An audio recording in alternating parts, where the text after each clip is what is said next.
When the world names its great artists of the human figure, they name the greats like Leonardo da Vinci. But some of us name Jack Kirby. When you think of the great figure artists of the Renaissance, men like Raphael, who created men like gods, did not Jack Kirby give us men as gods in the Inhumans like backbone? What about gods as men by the great Michelangelo? Did not Jack Kirby give us his God as man in the form of Galactus?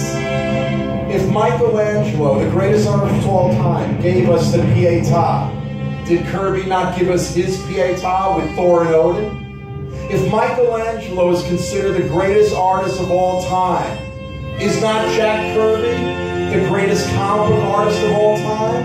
Have his creations not covered television and movies as well? Ladies and gentlemen, how did Jack Kirby, who came from modest beginnings on the Lower East Side, give us universes of imagination beyond our understanding? Ladies and gentlemen, welcome to the centennial of Jack Kirby, the king of comics. And my name is Arlen Schumer. Thank you very much. My lecture really comes out of my book, The Silver Age of Comic Book Art, which I have at my table that you can purchase and I'll sign for you afterwards. When you open up the book and you get to the title page, these are the names of the men that I believe are our Renaissance masters of the human figure, in the same way that we look back on those great Renaissance artists 500 years ago. I truly believe that art historians or aliens 500 years from now are going to look back at these men as our great masters of the human figure, and maybe under the atomic rubble they'll discover my book and they'll say, hey, Arlen Schumer knew what was going on, right? So of course here's Kirby. He has the longest chapter in my book. Now, why I've chosen a thing out of the multitude of characters Kirby created to be his introductory facial image, I'll go into in a little while. But ghosted behind the type is a self-portrait that Kirby did in 1970. Happened to be, for you inking aficionados out there, the first piece ever inked by Mike Royer, who many consider his greatest inker. But there's Kirby photographed around the same time that image was taken. Here's Kirby as a child, growing up the son of European immigrants, Jewish immigrants, who lived, like millions others did, on the Lower East Side of New York City, Manhattan.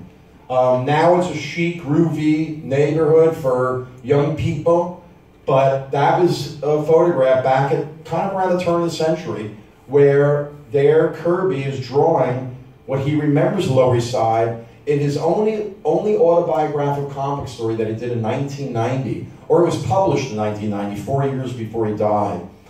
And you can just see from this transition how accurate this drawing is to the real Lower East Side. It's a story called Street Code, and if you've never seen it, you should really seek it out, because Kirby really shows you in his sensitive drawings, you know, he's known as the most bombastic superhero artist, and yet some of his greatest drawings are found in this story, where you don't even need the dialogue or the words that he later put in to understand the look of love and concern on his mother's face in that middle bottom panel, as young Jack Kirby goes out to have those knockdown, drag-out fights with all the other kid gangs of the other ethnic gangs that each inhabited a block. It was like a Judge Dredd story, you know? But it was all this fighting that Kirby documents on the rooftops, downstairs in the alleys, that you'll see later is what he used in his Captain America and his fight scenes. Literally drawn from his own personal experience. But here he is as a late teenager, and what is he doing here? What is he drawing? Because for many artists, getting out of that ghetto was through art. Nothing's really changed much, obviously. He was doing the in-between drawings for the great Max Fleischer Popeye cartoons in the 1930s. So the lead animator would make a drawing like this, and then you see Jack Hertzberg. That was Yaakov Hertzberg, was his real Hebrew derivative name. But before he changed his name, Jack Kirby. So he would do the in-between drawings, and the final animators would do the drawings that you see kind of on television.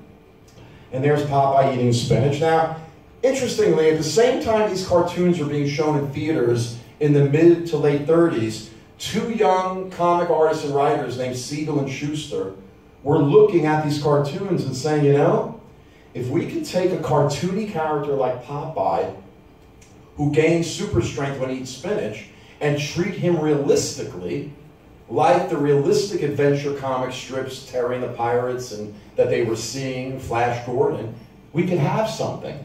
And that's where you get Superman. But I digress. Here is the newsstand of 1938 in New York City. And why is this significant? Because in the spring of 1938, if you look down below, you see the first issue of Superman that came out and kicked off a whole revolution in both comic books themselves and in this new idea called the superhero.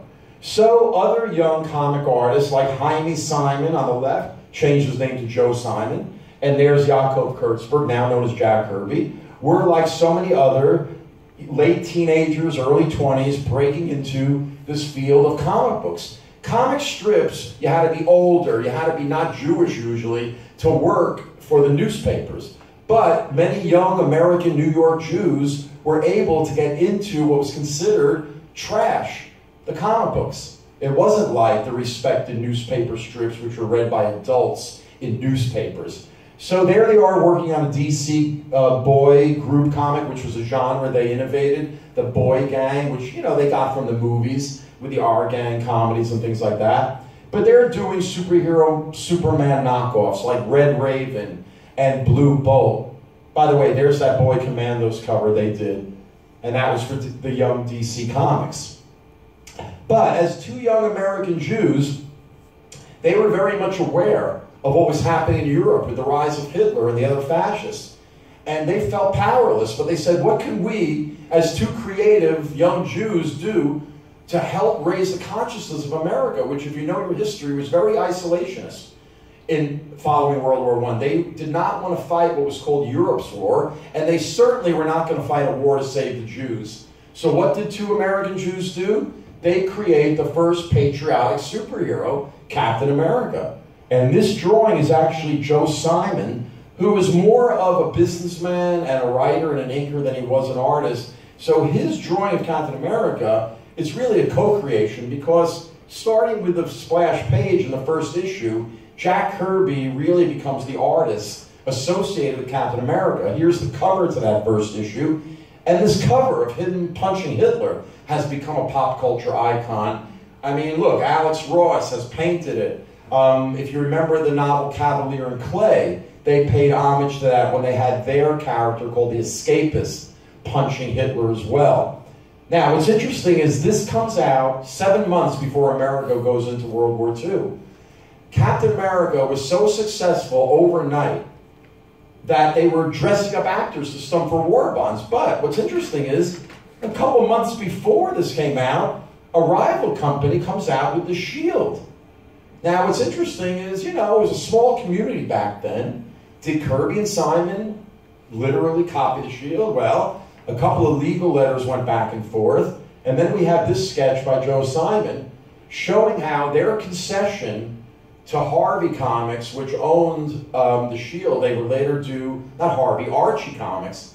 They were called, I forget, Magazine Enterprises. Once Archie became famous in the late 40s, they changed their name to Archie Comics, but they owned the Shield. And it seems like the only concession Simon and Kirby made to legally clear up any problems was they changed the triangular shield to a round shield. And that's why starting in issue 2, you see the round shield of Captain America. That's become literally an icon of Captain America. But Captain America also was probably the first cosplay, because look at this photo that we have from right around the time of the second issue. That's how popular Captain America was literally overnight. And in those very first issues, Captain America is pitching the young readers that they should join his group, the Sentinels of Liberty, modeled after the Superman kid group, whatever that was called. But Captain America warning you, what does that tell you? What is Captain America if not the 20th century version of the great 19th and 18th century American heroic icon, Uncle Sam?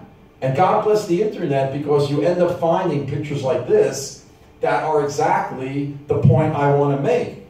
And that's what was great about the first Captain America movie, was that they actually were truthful to what I just mentioned before, that they dressed up in real life actors to suffer war bonds in 1941 before America even entered the war. So they paid homage to that by having him actually do that in the film.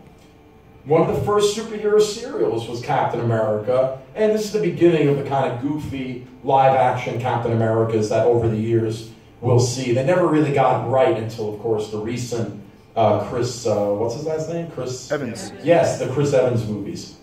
But this idea of punching Hitler instantly became copied and popular, and the idea of Captain America, patriotic superhero representing America, was instantly imitated and copied as well. So you have Captain Battle, Minuteman, and then the idea of fighting a proxy war with the Axis powers on the comic book covers specifically became a mainstay of the young Marvel comics, of which Captain America was one of their flagship characters. So you've got the Human Torch and Torchy fighting what were called the Japanazi rats. They're Submariner as well. Yes, comics, you know, very racist back then, but all of America was racist and pretty much still is. That's a story for another time. But it was the success of Captain America and the Marvel approach.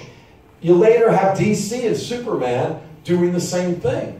So when you see iconic images like this, where Superman is so tied to truth, justice, and the American way, it's really because of the influence of Captain America that made Superman and all the superheroes become so inextricably linked with American ideas and ideals.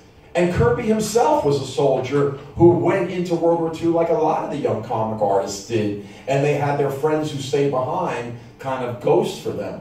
So Kirby ended up fighting for George Patton, and we'll talk about that a little later. But what happened to superheroes when the war ended and they didn't have that proxy war to fight anymore? All of a sudden you start seeing covers like this of Superman getting domesticated. Batman is not fighting Gotham City criminals, he's fighting aliens on other worlds. And then other genres begin to take over superhero comics. You have the Western in the late 40s was very popular. Just like film noir, crime stories, horror stories start to get told in comics.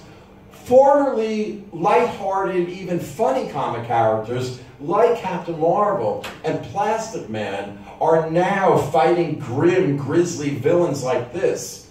And it affected Captain America as well, because this is the second to last issue from 1949 called Captain America's Weird Tales. And eventually the comic, the next issue, just became Weird Tales. And Captain America, like all the superheroes, disappeared by the early 1950s. So here's a picture of Simon and Kirby back then, and they go off on their own and they decide to try other genres, because back then you tried, since you couldn't rely on the superhero, you had to come up with other genres. And one of the genres they came up with was romance comics, and also immediately an overnight success. Now I'm jumping ahead to 1956. Why? Because this is the very first piece of art considered to be pop art. And it was called pop art because, and by the way, that's a collage about 8.5 by 11. It's not a painting. The English artist, Richard Hamilton, basically asked his artist friend in New York to send him a bunch of American magazine clippings. And Richard Hamilton ended up putting that collage together. And then a critic saw the giant Tootsie Pop being held by the He-Man in the center and called it pop art. But obviously when you look on the wall there, what do you see? But this romance comic cover by Jack Kirby and Joe Simon. So right from the beginning, pop art and comic book art are inextricably linked for the rest of time. And we'll talk about that again a little later as we get into the 1960s. But Simon and Kirby did a body of work in the 40s and 50s when they worked together that is could be the subject, obviously it's been the subject of books, it's a subject of a whole other lecture. And it's never been my favorite body of work because I was too young, like a whole generation was, to be affected by this work emotionally. But a lot of Kirby fans love the Simon Kirby era. They did a lot of Westerns because in movies and television in the early 50s, Westerns were the most popular genre. So Kirby let his imagination and his drawing ability run wild on double-page spreads like this, which you can see the effect of the great Western Shane in not only other movies and TV show Westerns, but in double-page spreads like this by Simon and Kirby. If you remember the famous fight scene in the saloon in Shane, maybe the greatest single fight scene in a Western ever, in my opinion, and many other critics. And if you're a fan of these Westerns, you can get the collected edition of Boys Ranch. But Kirby, like a lot of the artists of his generation, they had to draw anything, any genre that the publishers and editors handed them. So Kirby was a master of all genres, and these are all the collections that you could get now. God bless today's publishing world, where all of these great comics have been collected in one form or the other under all the different genres Simon and Kirby worked under. So science fiction, horror, and yes, they even tried their hand in the 50s when superheroes were dead to try to resuscitate their own Captain America in the form of a character they called Fighting American. Now, the problem I and many other fans have is that it was kind of treated with a humorous tone, kind of pre-camp, pre-Batman TV show. Because look, Fighting American is fighting Poison Ivan and Hosky Trotsky. Because remember, the villains in the 50s were the communists. But even in these Fighting American comics, you can see the emergence of Kirby's mature style that would hit in the next decade, especially in his fight scenes. So remember this page of this 9-panel tiered design that I'm going to refer to later on in this presentation to show you how Kirby's dynamic fighting style developed. So Fighting American wasn't successful. Then he goes to Archie Comics that had the Shield, and Simon and Kirby sell them the idea of resuscitating him as Private Strong, who becomes the Shield. And this too was a knockoff of Captain America, and like most other superhero revivals other than the one DC does, they all fail. So Simon and Kirby, shown here in one of their last pictures together in the late 50s, decide to split up. Kirby's on his own, and he's got a young family to support, and he needs the work. So he goes to the giant, at the time in the late 50s, DC Comics, who he knew was having success with their superhero revivals, like The Flash in 1956. Maybe the first pop culture reboot. You know, the word reboot is very popular now. But the first reboot in American pop culture is probably The Flash, because he starts out 16 years earlier in 1940 looking like this.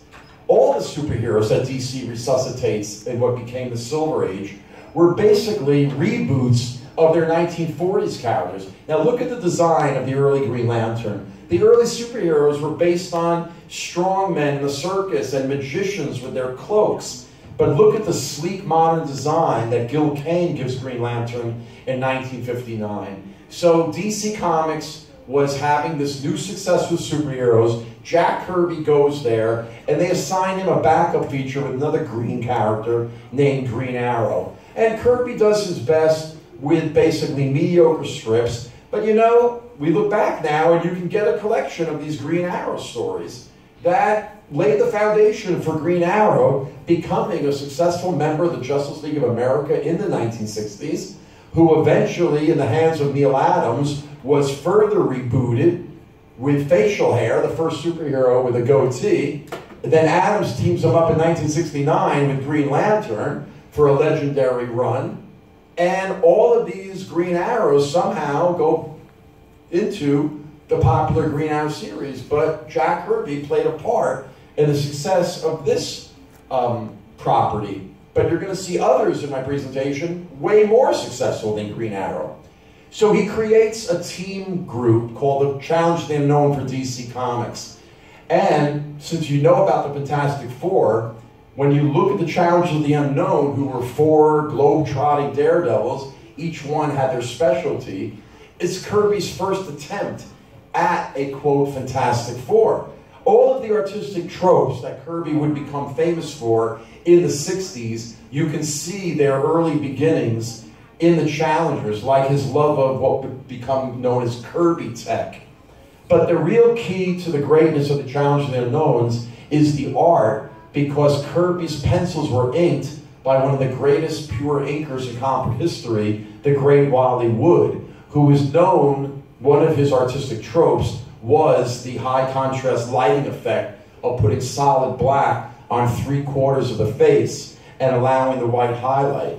And many Kirby aficionados consider the comic strip they did together after the few issues of Challengers they did, called Sky Masters of the Space Force, that ran from like 1959 to 61, I think. And when you look at the daily strips stacked up like this, you could see not only the greatness of the early Jack Kirby bursting forth, but obviously the beautiful high contrast chiaroscuro inks of Wally Wood. Even the color Sundays actually look better in black and white because of Wood's incredible inking.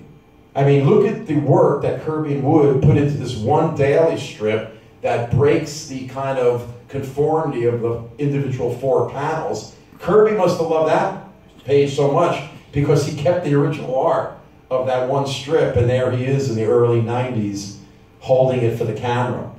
So things don't work out at DC Comics because he has a falling out with the editor there who sold him the Sky Master strip. It's a whole legal kerfuffle. But pretty much Kirby was blackballed at DC Comics for a decade, and he doesn't return to them until 1970, which we'll talk about in part 2 of this presentation. So he goes across town to Atlas Comics, which had changed its name from Timely Comics, which would eventually become Marvel Comics, and he gets teamed up with their writer-editor, their only writer and only editor, named Stan Lee, who changed his name from Stanley Lieber. Now, here's a picture from them in the mid-60s, but here's what Stan Lee looked like in the early 60s when he was doing a bunch of monster comics that were knockoffs of all of the bad 50s science fiction movies that were out. And this is the kind of crap they gave Kirby to illustrate. And Kirby did his best with it, but you know, every issue had a wackier name than the other.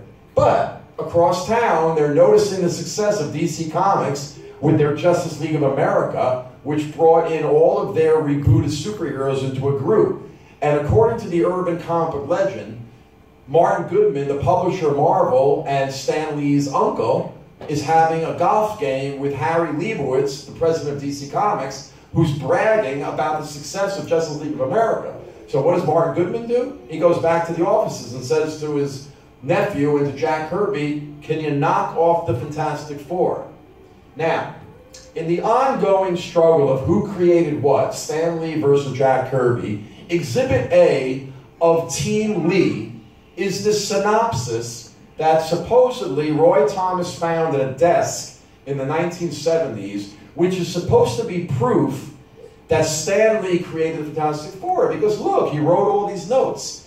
But if you're really an astute comic historian and you read between the lines, literally, and know what went on, chances are what probably happened was that Lee typed this up, but only after having a conversation with Kirby, who knew about what DC was doing, understood superheroes, and according to other sources, for a couple of years before 1961, was petitioning Goodman and Lee. We should do superheroes. We still own the Human Torch. We still have the Submariner. Let's do what DC's doing. But based on this one piece of evidence, Stan Lee and his minions claim sole creatorship. But I, like many of those on Team Kirby, will believe until the day we die that Stan Lee did not create a single thing. He never did before he worked with Kirby and never created a thing after. Woo! Yes. And that it is only Jack Kirby who has the forensic comic book evidence of a guy that wrote and created comics and stories for 20 years before this first issue of the FF hit the newsstand. And you can see how much of a knockoff of the Justice League of America cover it was. The small characters fighting the big monster villain. Now, you know from the movies that were made of Fantastic Four, nobody's really crazy about the first one. Okay, the second one in 2008 with the Silver Surfer was kind of better. Nobody really likes the movie they did 2 years ago, right? And now there's rumors that they're going to buy Fox and get the rights, and who knows. It's kind of sad that the flagship creation of Marvel Comics, that was the foundation for the whole Marvel Universe, is now not even being published anymore, I don't think, by Marvel, or some crazy thing. Anyway, back to the first issue. So there's Kirby putting his 4, remember the number 4, which he got from Challenge of the Unknown. When you look at panels of the first Kirby story of FF1, you can see incredible parallels from the Skymaster strip. So here they are getting bombarded with cosmic rays. Again, Jack Kirby was an avid reader of science fiction, pulp magazines. He got National Geographic and Popular Mechanics every night, every month, so he knew about cosmic rays. Stan Lee didn't know cosmic rays, just like Stan Lee didn't know Norse mythology when he did Thor. You got it, Ryan. Anyway, the spaceship crashes, and we start to see the results of the cosmic rays on our 4 intrepid adventurers. So Ben Grimm becomes the Thing. Now, Kirby had already been doing orange rock-skinned characters at Marvel for a few years before he does the Thing. Look, he gives us the two-headed Thing. He gives us the Thing runs amok. So it's not a stretch to see that when it came time to have the Thing in the Fantastic Four, here's an early pinup. When you can see that Kirby's original version was much more lumpy and clay-like. But when I looked at this drawing, I think of the classic mythological monster called the Golem. Now, this is a statue of the Golem hanging outside the famous Prague synagogue, because the Golem is based on a 17th century Jewish legend that the Jews think actually happened, was that Rabbi Love of the Prague ghetto of Jews wanted to create a being that would save the Jews from the pogroms of their surrounding Christian neighbors. So he creates a being made out of clay that he calls the Golem. And in Hebrew, I think Golem means mud or clay.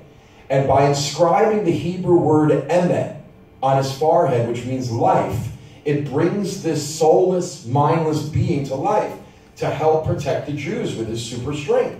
Well, in the beginning of the legend, he does protect the Jews. But because he has no mind or soul, he ends up killing Jews as well. So Rabbi Love has to literally put him down by taking the off of emet and leaving the word met, which means death. And according to legend, the Golem is still stored up in that synagogue, up in the attic somewhere. And there's a movie called Kafka that the great filmmaker Steven Soderbergh made in the late 90s, and he shoots it in Prague, in Czechoslovakia, and it's really a beautiful film and very evocative of the Golem era. But we know of the Golem in the 20th century because first, a sort of famous silent film in Germany was made in like 1926.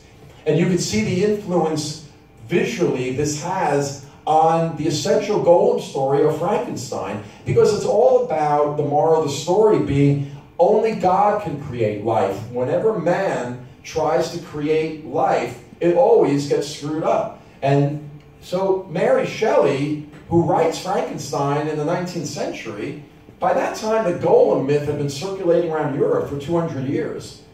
So the idea of Frankenstein really is the Golem myth, and therefore the Thing is the Golem myth taken into comics, either knowingly or instinctively or collective unconsciously by a Jewish creator like Jack Kirby. So now we see Mr. Fantastic. Boy, what a name, right? Mr. Fantastic. Now, only a guy with an ego like Stan Lee, that I think he did create. I don't think Stan Lee, I don't think Jack Kirby would come up with a name like Mr. Fantastic. I mean, you got to really have an inflated opinion of yourself, right? You're calling yourself Mr. Fantastic. Okay, but I digress. The idea of a super stretching man, of course, we had Plastic Man. Even DC Comics, a year before the FF, comes up with their version of Plastic Man, and God bless DC Comics, only a writer and editor like Julius Schwartz, knowing that the word plastic was taken, would teach an entire generation of children the word elongated. I mean, that really rolls off the tongue, right? Elongated man. But yet, we were all the only 8 years old that knew the word elongated. There are adults that don't even know what the word elongated means. But comics taught us how to read before we learned how to read. Then we get the Human Torch, who of course is based on the 1940s Human Torch that Marvel owned. But that Torch was a robot or an android, and of course our Human Torch is young Johnny Storm, the hot-headed teenager. But you can see again that Kirby was already playing around in those Marvel Monster comics with flame beings. And you can see the relation to the original Human Torch in this early Jack Kirby, inked by Dick Ayers, pinup page. But remember what I told you about the Challenge of the Unknown? There's a great article in the Jack Kirby Collector, you should find it, all about the parallels between the first dozen issues of FF and the first dozen issues of Challenges of the Unknown. And you will see stories and concepts like this that are directly parallel. So this idea, once again, that Stan Lee created the Fantastic Four and then Jack Kirby drew up Stan Lee's ideas is totally debunked by the existence of these Challenges of the Unknown parallels. The last character, the Invisible Girl or Invisible Woman, whatever you want to call her, it was an idea in the public domain, the Invisible Man already, and there's Kirby doing a story when he was in DC Comics about that.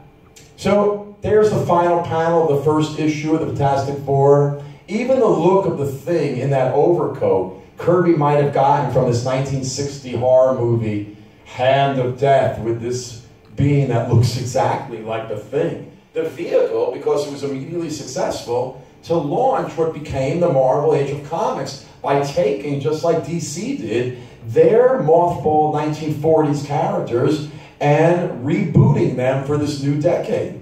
When you look at the Submariner and you look at that design, you can't help but feel he had to have an impact on the design of this guy. Issue 5, Kirby introduces the great Marvel villain, Dr. Doom. This is Kirby early, you know, Dr. Doom. It's not quite the one we're more familiar with Kirby's mature style from about 5 years later, which had to be an influence on a young comic book store owner and budding filmmaker who in the 1970s made this little independent movie. Maybe you've heard of it, right? But yes, the parallels, which we'll catch a little later on in this presentation, between Star Wars and Kirby's work are numerous. But it was in these annuals with characters like Dr. Doom that the Marvel Universe takes that evolutionary leap forward. At the same time as this annual in 1963, Kirby gives us another hooded villain that ties into Kirby's Jewish background when you have the hate monger. Now this is based on the early 60s resurgence of the Ku Klux Klan in the South because of the early civil rights movement. But when you read dialogue like this, again, written by Stan Lee, but based on Kirby's drawings, which were done first, like a silent movie, and we'll get into that a little later as well. But this dialogue, this could be right from the Trump campaign of this past year.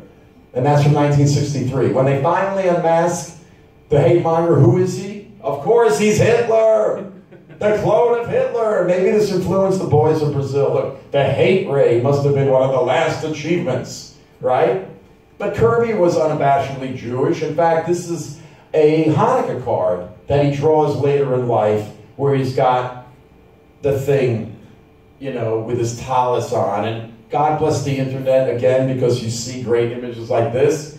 It's davening time, which is the Hebrew word for prayer. When you daven, you see these old Jewish wise men, they do this, and that's called davening, which is based on its clobbering time, right? Kirby's great thing. So remember I told you, why did I use the Thing in that face? Because Kirby, when he did the self-portrait sketch, said, for the record, of all the characters I've created and drawn, the Thing is most like me.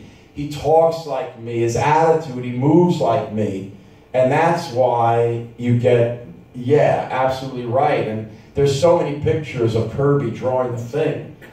And I even like this self-portrait he did a little later on in his career. That's the best resolution I could find of that image. But the Thing becomes the standout popular character of the Fantastic Four. And he's like an anti-hero. He's a monster that we love. So Martin Goodman, who was always about whatever's successful, let's knock it off. And if it's not successful, discontinue it. And if it ain't broke, don't fix it. So he says to Lee and Kirby, can you come up with another lovable monster, and they come up with the Hulk. Now, why is the Hulk, well, let's not talk about his grayness first, but just like with the Thing, you can see precedence in Kirby's monster work for other Hulks. Now, a lot of people think they created the Hulk based on the Jekyll and Hyde split personality, but once you dig in a little deeper in comic history, you come up with this version of the creation of the Hulk. It comes from, once again, Frankenstein. This is the box cover of the Aurora figure model that was the biggest selling toy of 1960. And Martin Goodman saw the sales reports and said to Kirby and Lee after the success of the Thing, can you give me a superhero version of Frankenstein? Another monster that we identified with, that we sympathized with. Now the problem was, the movie was in black and white. The box cover was green because somebody at Aurora decided, I don't want a black and white box cover to sell this figure, so somebody decided to make him green. But that's probably what Martin Goodman expected. So when the first issue of the Hulk comes out, and here's the house ad, and Martin Goodman sees the gray Hulk, which according to Stan Lee, he said, you know, I chose the color gray when I sent the book to the printer because I thought gray was spooky for monsters. But I bet you Martin Goodman saw this and said to Lee, where is my green superhero version of Frankenstein? And that's why, starting with issue 2, you get the green Hulk that we know and love. That's become a star in Marvel Comics. From solo movies to where he's become the star even of the Avengers. To the point where with the last Avengers film, they put the Hulk on the cover. And then, of course, you get Thor. The new Ragnarok movie is out now. He's been around since 2011 with the first movie. And when you look at Thor, another Kirby creation, he starts out in 1962, after the Hulk is created, as the next great Marvel superhero. But he's supposed to be Marvel's Superman. That's why he's got the red, yellow, and blue color scheme. And you can see in his very first drawing, he's not the big, muscular, bulky Thor of Kirby's later, more mature period of drawing. But Thor was a mythological character that Kirby had read stories about, and his parents told him stories of the North legends that were passed down to them from Europe.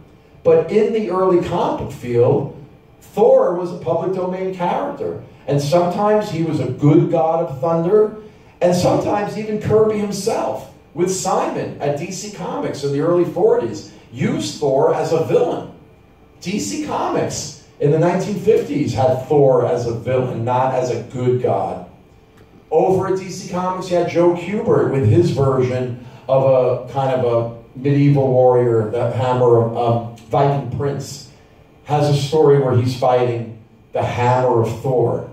Kirby himself, at DC Comics in the late 50s, does this story of the Magic Hammer, and it's similar to the story of young Don Blake, the lame doctor, finding the Hammer of Thor and using it. So once again, this idea that Stan Lee creates Thor and gives it to Jack Kirby to draw up, which is the official creation story supported by Marvel and Disney, is belied by all of this early Kirby work that shows him playing with the name Thor, spelled different ways. So, after all of this Thor background, we finally get the 1962 Thor. And there's Don Blake and what have become the kind of Stations of the Cross of all of these comic characters, where we know the origins by heart, and how he gets the power of Thor after striking the cane.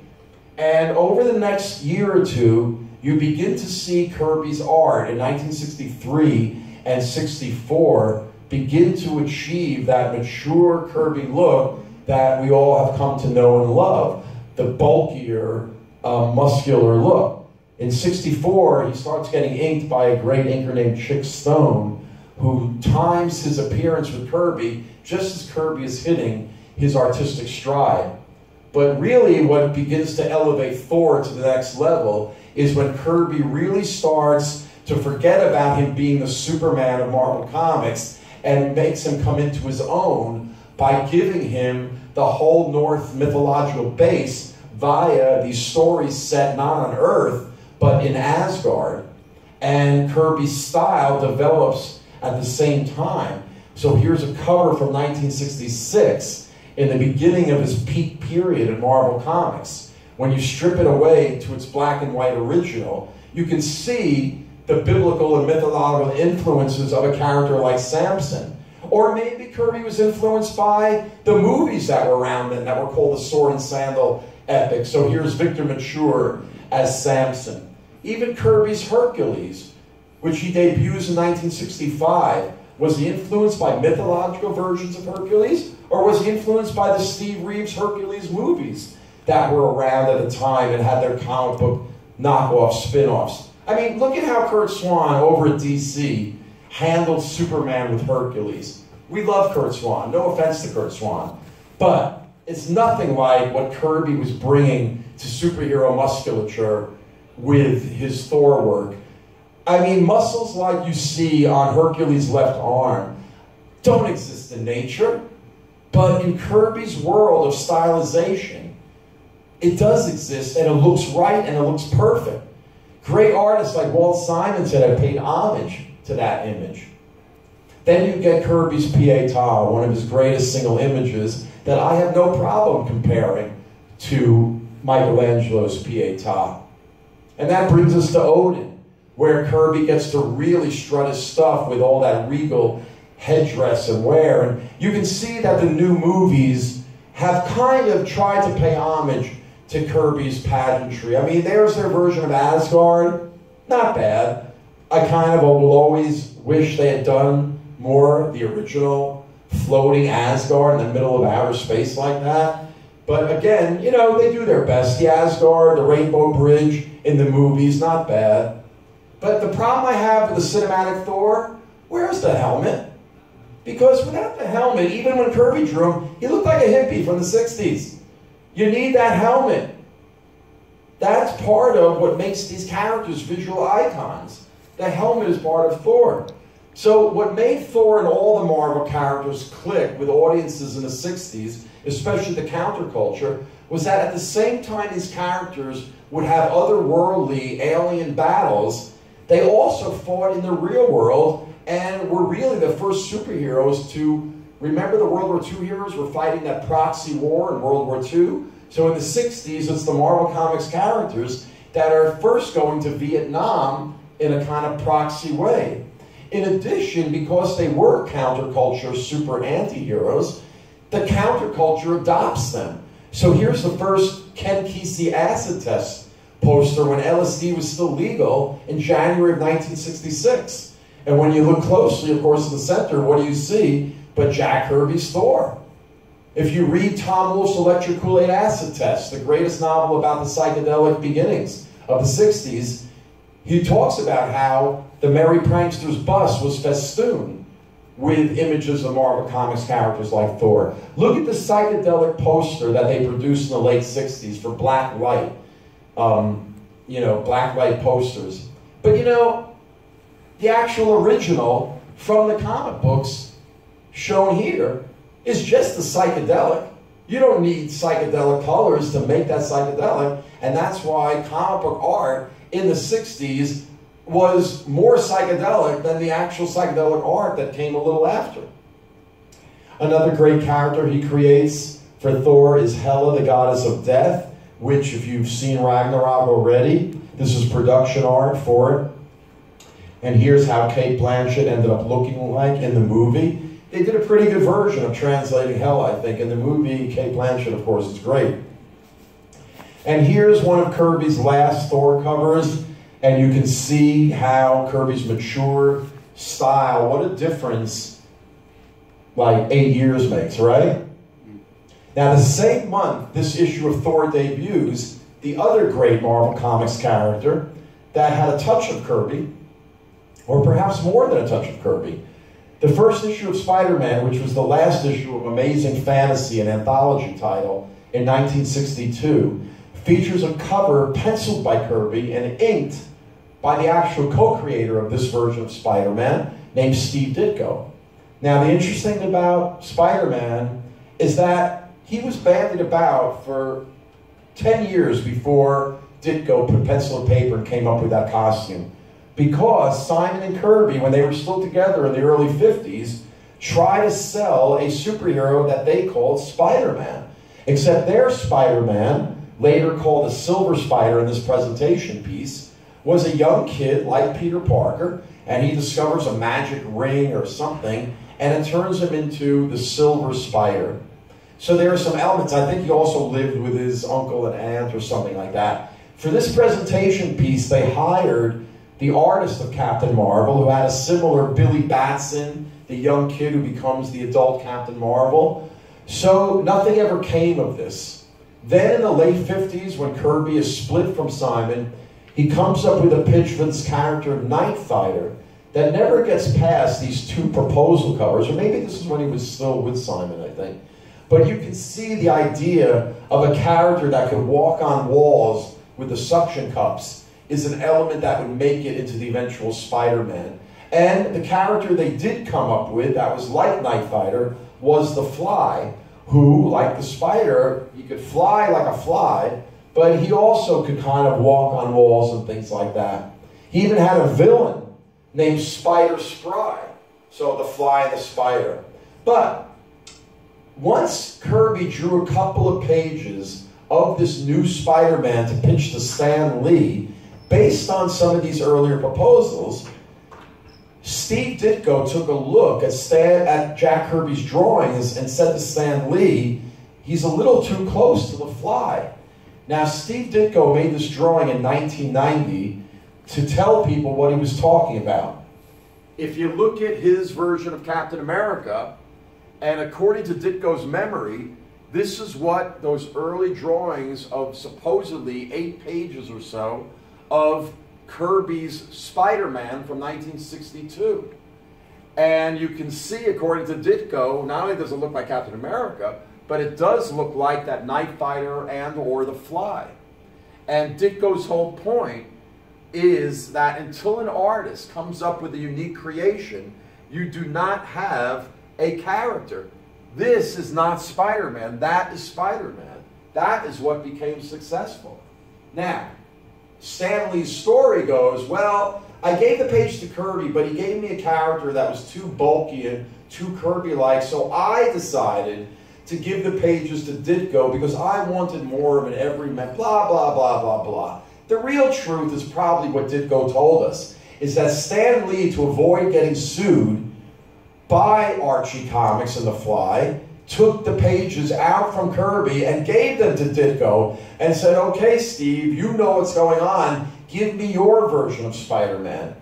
But then the irony, of course, if you believe Stan Lee's story, then why would he not allow Ditko and his version of the first cover to be published?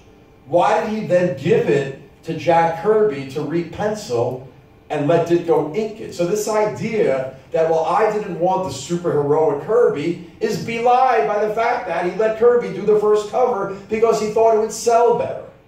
That is why, as a forensic comic book detective, you cannot believe anything Stan Lee says because it's proven wrong by the actual comic book evidence. But this is why, till his dying day, Kirby still claimed he co-created Spider-Man because he felt that everything he had done prior led up to Spider-Man getting published by Marvel Comics. He also penciled the first issue of Spider-Man in his own title in 1963, again inked by Ditko, that gives credence to Team Kirby's claims that Jack Kirby did have a hand in creating Spider-Man. Now, the same month that issue came out, you get the first issue of the next great Marvel superhero, Iron Man, that Kirby creates, probably did the layouts and the basic design, and then lesser artists at Marvel like Don Heck would then draw the interiors. But if you've seen the original Iron Man movie in 2008 with Robert Downey, they paid homage to the bulky Iron Man from the very first origin story. So you see it says art by Don Heck, probably over Kirby layouts. But Iron Man becomes not only one of the kind of grade B Marvel characters, he only became a grade A character when Robert Downey played him. But he was always kind of on the second tier, yet very influential as a character. Because if you look at one of the first anime manga superheroes, Tobor the Eighth Man, his story is pretty much like the Iron Man story. He's a cop who gets almost killed, and he has to restore himself, so as a robot he gets rebuilt and blah, blah, blah, blah. It's pretty much Iron Man, it also is pretty much RoboCop as well. I mean, RoboCop is a direct steal more of the Eighth Man than of Iron Man, but you can still see the influence of Kirby's Iron Man, and I love this ad by Altoid Mints, right? It shows you that Iron Man's become a pop icon himself. So here's an early Marvel Comics house ad drawn by Kirby that shows you the nation early Marvel superheroes. Now, who is that little insect-like character? Well, that's the Ant-Man, who appears in 1962 in a story without a costume. He's just the man in the anthill, a scientist who gets shrunk down. Now, over at DC Comics, they were having success with their superhero who could shrink down to microscopic size, the Atom. So with the success of the Atom, and again, nobody knows for sure whether Kirby was aware of the Atom over DC, but again, the New York comic world was a small world. But that's why 6 months after Atom's first issue, you get the superhero, the Atom, in a similar red and bluish color scheme. And now, because of the success of the movies, back issues of the Ant-Man, who was a grade D Marvel character, have now shot up to grade A sales. So just like with the Justice League of America, they pull all of the early Marvel superheroes together into their first team book, the Avengers in 1963. Obviously, we know the Avengers have become multi-billion-dollar successful film property.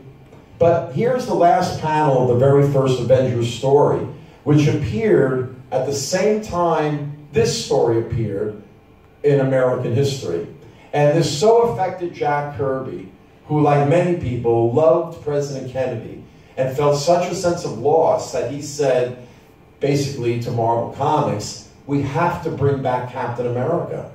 We need him to kind of take the place of our American hero who just got murdered, John Kennedy. Now, they tried to bring back Captain America in 1955, not with Kirby, obviously. Actually, that's the future Spider-Man artist, John Romita, doing Captain America. But if you notice, he's a commie smasher, and only 3 issues came and went. Possibly, if you remember The Flash, when he was rebooted, he had a different costume. A year before, they tried to reboot Captain America, but with the same costume. Maybe that's why it wasn't successful. Nobody knows for sure, because The Flash was what was so successful with a changed costume. But in late '63, they kind of float a couple of trial balloons with Captain America to see how the early Marvel Comics fans would react. And the fan mail was immediately overwhelming, saying, yes, bring Captain America back. So then they put him in the World War II version of DC Sergeant Rock, which is Jack Kirby's Sergeant Fury, and this is successful. So in the spring of '64, Captain America is brought back for real in the pages of the Avengers. And this cover, although poorly inked by one of the worst inkers in comics history, George Russo, we can discuss that at my table later if you feel differently, but that cover has become a visual icon in comics history. That's the great Alex Ross. And Captain America, just like in 1941, is immediately successful in 1964, to the point where Marvel gives him a backup series in the Iron Man title. And this is where Kirby begins to really strut his stuff as an action figure superhero fight artist.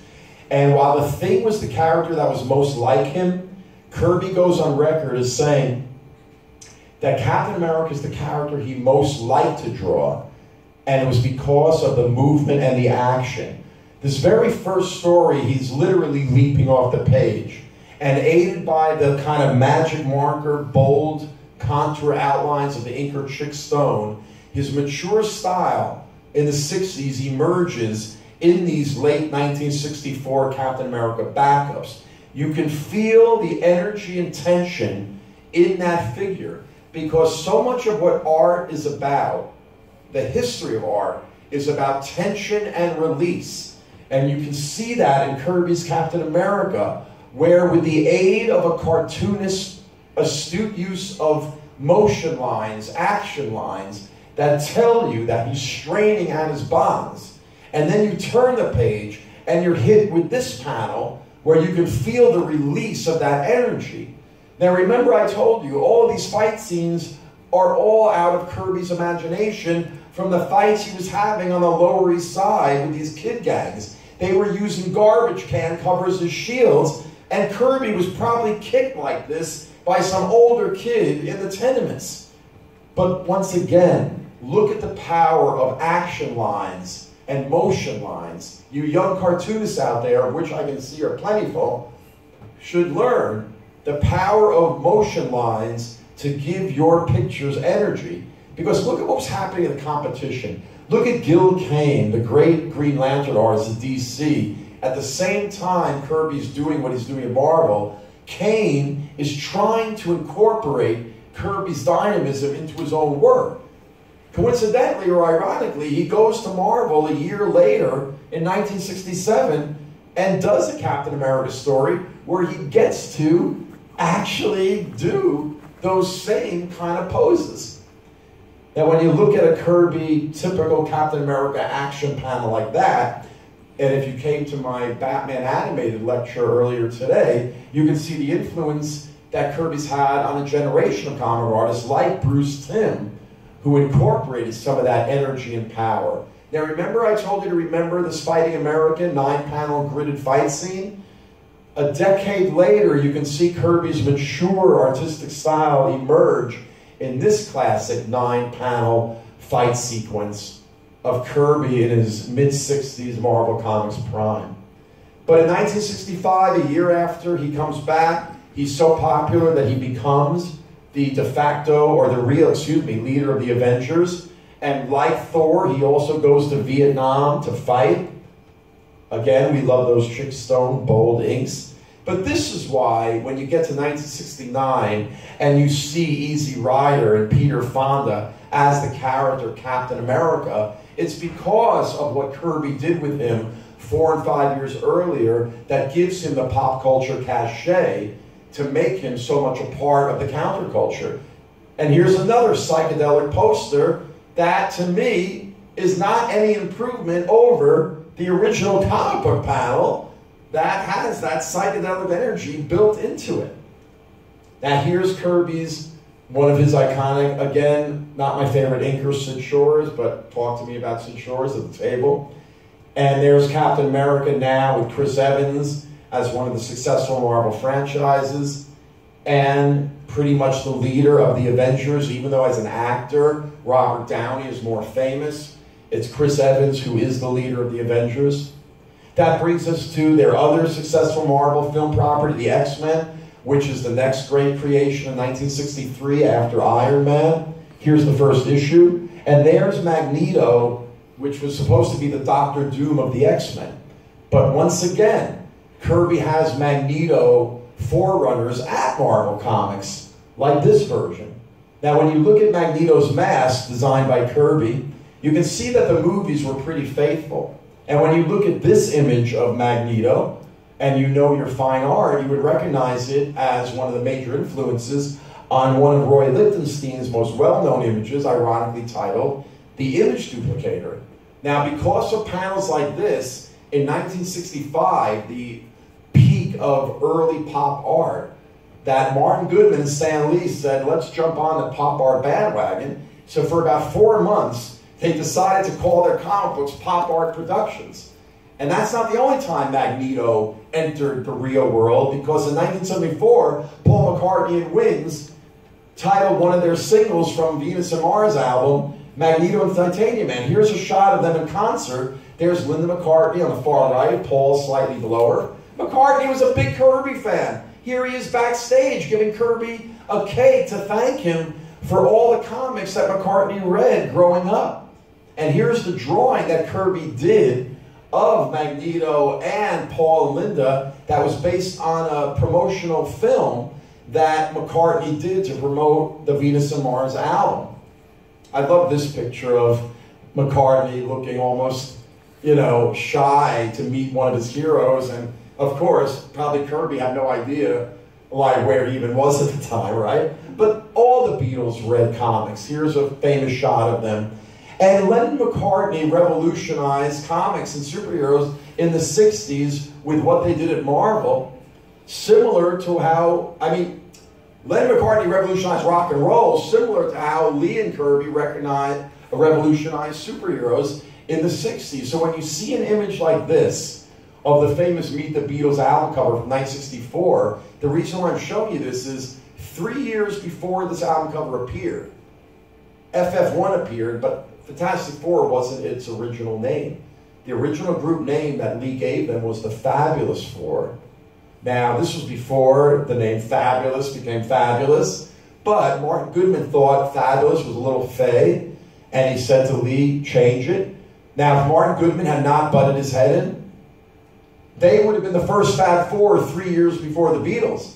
So in my book, I kind of lay out what I just told you in the text there in the spread. So here's Kirby in about 1964-65, at the time that the early Marvel Revolution is just beginning to blossom. And Kirby's art begins to blossom.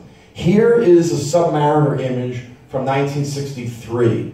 Only a year later, look at how Kirby's mature art style, again, inked by Chick Stone, but notice the use of photographic collage, which artists hadn't done in comics. You'd have to go back almost 20 years to what Will Eisner and Harvey Kurtzman were doing. But Kirby is really the first one to reintroduce photography as collage in mainstream superhero comics in the 60s. A year later, in 65, he does this annual cover, and only an artist of the magnitude of Kirby could have possibly attempted a drawing like this to include every character he had created at Marvel Comics on a single cover, to the point where all of his designs became the logos of Marvel Comics in the corners of the covers. The merchandise that Martin Goodman starts to put out in 64 and 65 is all based on Kirby designs. Stationery with Kirby designs. That figure is also a figure that was used in the very first mainstream New York media article about Marvel Comics and their early success in 1966, the same week that the TV show debuted.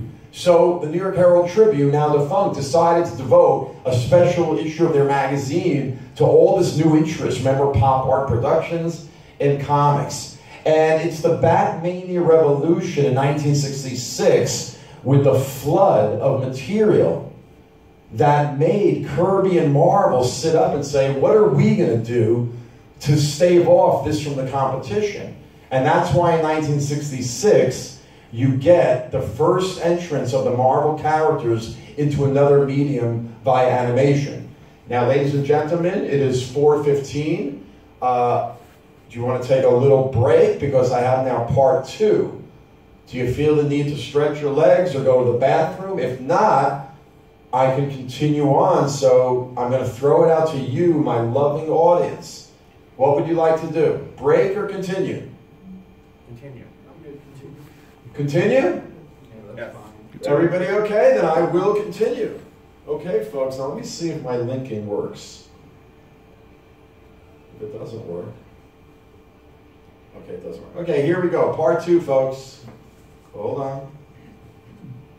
I had a hyperlink put in, but as usual, tech fails me.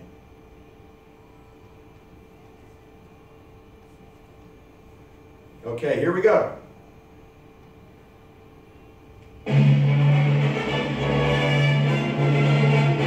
He's that sulky, old funky, kind of hokey superhero, optimistic and electrically transistored superhero, and exotically erotic and aquatic superhero.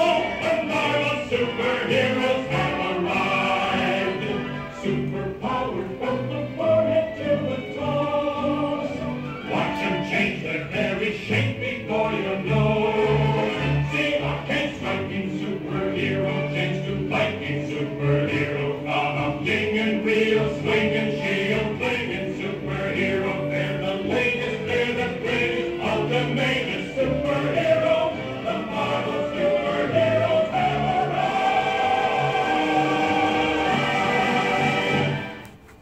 Now, you know, they did sort of arrive in September of '66, and they actually hired Kirby to do the design of the illustration. Now, a lot of Kirby's most famous characters from Marvel are not in there because Kirby hadn't created them by the time he had to do this illustration. Chief among them is the Inhumans that appear in this issue of the Fantastic Four in late 1965. Here they are a couple years later in their own series in 1968 or 69, right before Kirby leaves Marvel. Here's the latest TV version of the Inhumans. Once again, I'm angry that none of them are wearing the masks that Kirby designed for them. And to me, if you're a superhero and you have a mask and they do a live-action version and you don't have the mask, I'm sorry. You don't have the superheroes. Now, this was a spin-off of the TV show Agents of S.H.I.E.L.D., also created by Kirby, with a boost from Steranko. And how did that get created? You'd have to go back to the James Bond craze of the mid-60s, and how there were spy movies and spy merchandise. So the comic companies like DC Comics decided to knock off James Bond. And of course, DC came up with a goofy approach. Well, Marvel had a different approach. Kirby said, I'm going to take my World War II character, Sergeant Fury, shown here, which was his knockoff of the DC character, Sergeant Rock by Joe Kubert, and let's bring him again, let's reboot him and bring him into the 60s as a secret agent.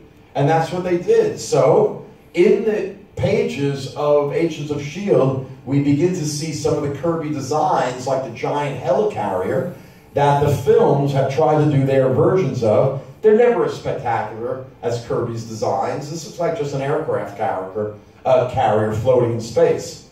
Now, what is significant about this issue of Doctor Strange teamed up with, it was in a group title, but what's interesting about this cover by Kirby is when you look at the credits, you see the inker with an odd name, Steranko. Now, what was Steranko about? Well, if you look at the energy of that Kirby panel that I showed you before like this, a guy like Steranko was influenced by Kirby, but what he did was he took Kirby and gave him back to us kind of on steroids. So whatever Kirby did, Steranko did one level above. And Steranko was as much a fan of Kirby's as he was, in a sense, almost his competitor. But here he is drawing Captain America at a comic convention with his hero, Jack Kirby. And anything Steranko would later do, like his psychedelic Nick Fury stories, you can find the seeds of it in Kirby's kind of pre-psychedelic and inherently psychedelic work. And again, this took place in the pages of Fantastic Four. So after he introduced the Humans, and again, these were all things that Kirby creates in the specter of the Batman TV show, helping DC dominate sales. This is Kirby the competitor saying, I've got to create things that will excite readers more than the Batman TV show. So in the next couple issues, he produces what many consider his greatest works. And it begins with this character, the Watcher, who is heralding the coming of a great villain named Galactus. Now, this character, the Watcher, we can see had precedence in other comic stories, not by Kirby. You can see this Watcher, this is from the Charlton comics, I think from the late 50s. And then in Prince Valiant in the 1940s, he had a character, the Watcher, you can see up above there, watching Prince Valiant. And if you know your biblical history, you'll know that the Watchers are steeped in Jewish and Christian biblical history as kind of godlike onlooker angels of the human condition. And that winds its way in Kirby's version of the Watcher. And he heralds the coming of Galactus, who we see in the final page of that issue looking like this. Now, whoever came up with the kind of Christmas color scheme, it was obviously frowned upon, because in the very next issue, we see Galactus in his next iteration with purple and brown. Again, who decided purple and brown? I don't know. But later on, that would change as well, in addition to having the kind of Green Bay Packer G logo in the center of his regal outfit there. Strip away the inking and you get Kirby's beautiful raw pencils of this full page in the Fantastic Four. And you can see it a few years later that Kirby would give the Watcher in maybe my single favorite Kirby pencil drawing that was never inked at the time Kirby did it. But it shows you the Watcher kind of done to the same galactic level as Galactus himself. But in the next issue of what would be this trilogy of stories of the Watcher and then Galactus comes the third character. And is it what we think it is? Is it a guy flying on a surfboard in outer space? Yes, Kirby was influenced by the first great surfer movie that came out in 1964 called Endless Summer. And back then in the 60s, culture would develop in California, and then it would take a few years before it kind of migrated to the East Coast. So look at Kirby's first attempt. Look at the bulkiness of that surfboard. Now, remember I told you, he drew out his stories like silent films on paper with margin notes. And when Stan Lee was handed that page, not the exact page shown here, but from the similar time frame, Kirby hadn't named the character. So perhaps Stan Lee's only contribution to Kirby's oeuvre of work is that he named the Silver Surfer. But notice what Stan Lee writes, for want of a better name. I mean, are you kidding me? It's because Stan Lee is the editor that he doesn't have an editor over him saying, Stan, that's a horrible line. Can you just change that? But yes, so Stan Lee named him the Silver Surfer. Not a great leap of imagination, because Stan Lee, all of his names were alliterative. Reed Richards, Peter Parker, right? Pepper Potts, everything with Stan Lee was alliterative like that. That was his shtick. But what is the Silver Surfer? If Galactus was his idea of God, which he said in interviews, and if you get my book, he talks about that further, but the Surfer is the fallen angel. And that ends up being the theme of the final issue of this incredible trilogy. Now, I want you to focus on the credit box, the right there, and the inker who became known as probably Kirby's greatest inker. I'm one of the many who believe Joe Sinnott is. But look at the faces that Sinnott inked here. And now as I dissolve slowly to Kirby's pencil faces, you can see what many people who criticize Sinnott as his greatest inker say that they don't like the way he changed Kirby's faces. And you can see subtly the difference. Look at Reed Richards and Johnny Storm's faces in pencil, and look at what happens when Sinnott inks. He adds a little too much Sinnott. Now, over the years, he would eventually lessen this quality. But what's more important about these credits is that look at what they say. Written by Stan Lee, which to the layman or the comic fan usually means created by. In layman's terms, written usually means it came first. It's on top of the artist. And all Jack Kirby is credited as the illustrator. So that already plants the idea in the court of public opinion that Stan Lee wrote the story first, unlike The Truth, which was Kirby drawing it out as a silent film on paper first. But this is the problem that will end up haunting Kirby for the rest of his career. Now, a couple years later, in the late 60s, Stan Lee was magnanimous enough to just say this was created by Stan and Kirby. But again, Stan Lee always put his name first. But think about music. The lyricist is always listed first before the writer of the music. And yet, you're listening to a piece of music. You're not reading a piece of poetry. And yet, in our society, the writer is elevated above the artist. We artists are just idiots who have no people skills, who can make pretty pictures in our basements. But writers are masters of words. If you've worked for an ad agency like I did as an art director, you know that the agency people, who were the business people, the money people, who had to mingle with the money people of the clients, they appreciated copywriters because they were masters of words. They didn't respect the artists as much as the copywriters because we were just dumb idiots that could draw pretty pictures. Even in the comics themselves, Lee would voice this lie upon the readers that the Merry Marvel bullpen was this happy place where Stan would dictate ideas to Jack Kirby sitting there like a robot artist drawing up Lee's ideas. The reality, Kirby's in a basement in Long Island at that drawing board, which should be in the Smithsonian, And this picture is actually, to tell you the truth, in California when he moved. But essentially, that could have been a basement in Long Island where these masterpieces were created. Modern artists illustrate pictures like this to continue the fiction that Stan Lee was working up at the Marvel offices. And it's true, Stan Lee would pop in every now and then and make corrections and do things while he was in the office. But, like everything else Stan Lee has told you, that is a myth. But here's a picture of Kirby in late 65, early 66, proud of his creations on the wall. And here's a picture of Stan Lee at the same time, proud of what he thinks he created on the wall. So I ended up in 2011, after a recent court case, proclaim Lee as the sole creator because he was working for the company, while Jack Kirby was just a freelancer. So the courts awarded Stan Lee sole creator.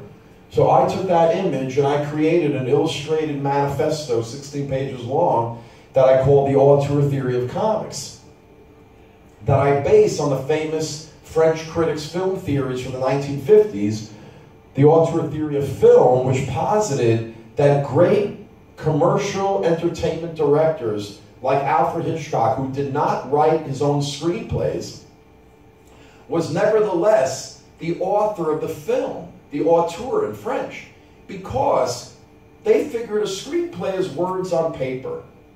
They might be great words, but until a director figures out how to make a movie out of those words, how to cast the right actors, how to block a scene, how to choose a cinematographer, how to make a movie, you do not have a movie.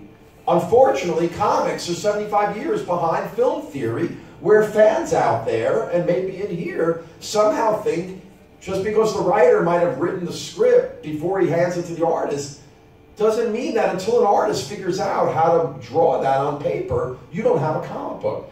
So on these double-page spreads, that's Francois Truffaut, one of those French film critics, morphing into Jack Kirby to make my statement that I'm trying to make, is that Kirby and all the great comic artists should be considered like the film directors. That's what Kirby hands into Stan Lee. An entire story, like a silent movie on paper, with margin notes explaining to Lee what the dialogue would be, and then Lee would come in later with the letterer and letter the dialogue based on Kirby's notes. But according to Lee, it was like filling in a crossword puzzle. And yet, in the courts, in the court of public opinion, Lee claims because he wrote the dialogue, that means he wrote the story, which means he created the characters in the story. And unfortunately, the courts and fans and pros alike have bought Stan Lee's story. People like me that are on Team Kirby, we don't buy Stan Lee's story, and we never will. The real problem comes in 1974 when Lee writes text introductions to this infamous book, The Origins of Marvel Comics, that reprint all the Foundation origin stories, that Stan Lee claims in his text introductions that he wrote and created first, and then got his great artists like Jack Kirby to then draw up these ideas. And even the cover, painted by company man John Romita, shows you in an image where these characters came from. Stan Lee's fingertips. Remember that synopsis from FF1? This is the end result of that lie, that this cover image tells the reader that these characters came off of Stan Lee's typewriter. I prefer to believe that they came off Jack Kirby's drawing board. When I saw images like this created in the early 70s that paint the picture of Lee as the creator of the Marvel Comics characters, that literally blend him in with the characters, it makes me sick. This is current merchandise. This isn't from the 60s or the 70s. You can buy this right now. Here's a new book that just came out. Stan Lee, the man behind Marvel. I look at this picture and all I think of is this. The big lie. It's Orwellian to think that they could put a Stan Lee imitator. That's not Stan Lee. That's a guy posing as Stan Lee. And yet they use that picture. This is a current promotion. This isn't 10 years, 20 years ago. This is now. Stan Lee, creator of the Marvel Universe. When you look at one of the great 60s promotional concepts, make mine Marvel, I prefer what I saw on the internet. Keep mine Kirby. Now, when you look at this energy field of what became known as Kirby dots, where did Kirby get that from? Remember I told you he was a reader of Popular Mechanics, National Geographic? This is a 1965 photograph of the first quasar out in outer space. Now, if you know your pop culture, I think Motorola had a television that they called the quasar. But Kirby must have seen this picture, and he loved the idea of energy as dots. And in one of the very first examples of what became known as Kirby Crackle, in this great image of Galactus from that FF trilogy in 1966, we see the first little inklings of what became known as Kirby Crackle. Only 1 year later, when he brings Dr. Doom into the Fantastic Four to drain the Silver Surfer of his power, do we really see the debut of what I would call mature Kirby Crackle. And this particular image, I do a lecture on the relationship between fine art and comic art. I maintain this is the greatest single image in the history of not just comic art, but in all of art, to portray victory and defeat in a single image. And you would have to really search far and wide in the fine art world to find anything that shows victory and defeat in a single image as great as this Kirby image. Later in '67, in that second trilogy with Dr. Doom, Kirby gives us the greatest example of Kirby destruction in a single image by showing us the power of Black Bolt, who was silent because his voice was his power, that if he spoke a word, it would let loose a sonic boom that would destroy everything like an atomic bomb. But in that story, in this silent triptych of panels, Kirby builds up the silent scream of the Black Bolt, and then when you turn the page, you're hit with this incredible image of destruction. Now, at the same time, Kirby was a master of destruction, he's a master of creation. With these Kirby machineries that could not possibly exist in real life. That's like a Mobius strip. And yet, in Kirby's world, it's so convincing that it does. But when you go back to this image and you strip it of its color, an art teacher named Andre Molashu has posted many examples of fine art comparisons where he looks at the abstract expressionism of a Franz Klein and compares it to the abstract energy of Kirby. When I look at this image of destruction, I think back to that street code image of the crumbling tenements and the density that Kirby literally drew from when he drew that image of destruction. And yet at the same time, the same artist could create these images of high-tech creation. I mean, look at this painting that exists looking like that in reality. I look at that image and it reminds me of the famous surrealist image by Magritte called The Human Condition from 1931. I mean, look at that relationship between the natural world and Kirby's imagination. It can't get any more abstract or direct than that. And in this end paper for one of Kirby's sketchbooks, you can see that similar imagination of technology kind of existing in its own world by its own rules. But the compartmentalizing, I compare to Louise Nevelson and the three-dimensional box sculptures that they created. You can see a relationship between the way Kirby organized his Kirby tech spaces. Kirby was ahead of his time with computer imagery because when you look at computer circuits and you see what Kirby was doing before the computer, it's similar. And by the way, that's a beautiful little GIF that the internet gifts us with. They only exist for a second, but pretty cool, right? Anyway, that year, 1966, Kirby also gives us, after the Inhumans and Galactus and Silver Surfer, he gives us the negative zone, which was made up of these incredible photo collages that he does. You can see Reed Richards floating there behind this great high-tech computer screen that Kirby gives us. But those epics were then contrasted by a very small, quiet story that follows that incredible trilogy that many people, consensus tells us, feel is the greatest single story of Kirby's entire Marvel run, maybe the single greatest story in the Marvel Comics universe. Why? Well, first of all, not only a great cover, but one of the great splash pages, literally splash because of the rain coming down. This image has become iconic. Other great artists like Michael Deodato have done their homages to that. It's all about a villain who hates Reed Richards and Ben Grimm, and he wants to kind of get his revenge, and it's a whole story, but basically he transforms himself into the Thing, and he figures he will infiltrate the Fantastic Four's lair at the Baxter Building and murder them all because they all think he's the Thing. Well, meanwhile, Reed Richards is trapped in the negative zone, and the fake Ben Grimm, who the rest of the FF doesn't know is really a villain, is moved by Reed Richards' sacrifice and the willingness of the other FF members out of their love for him, and it actually changes him.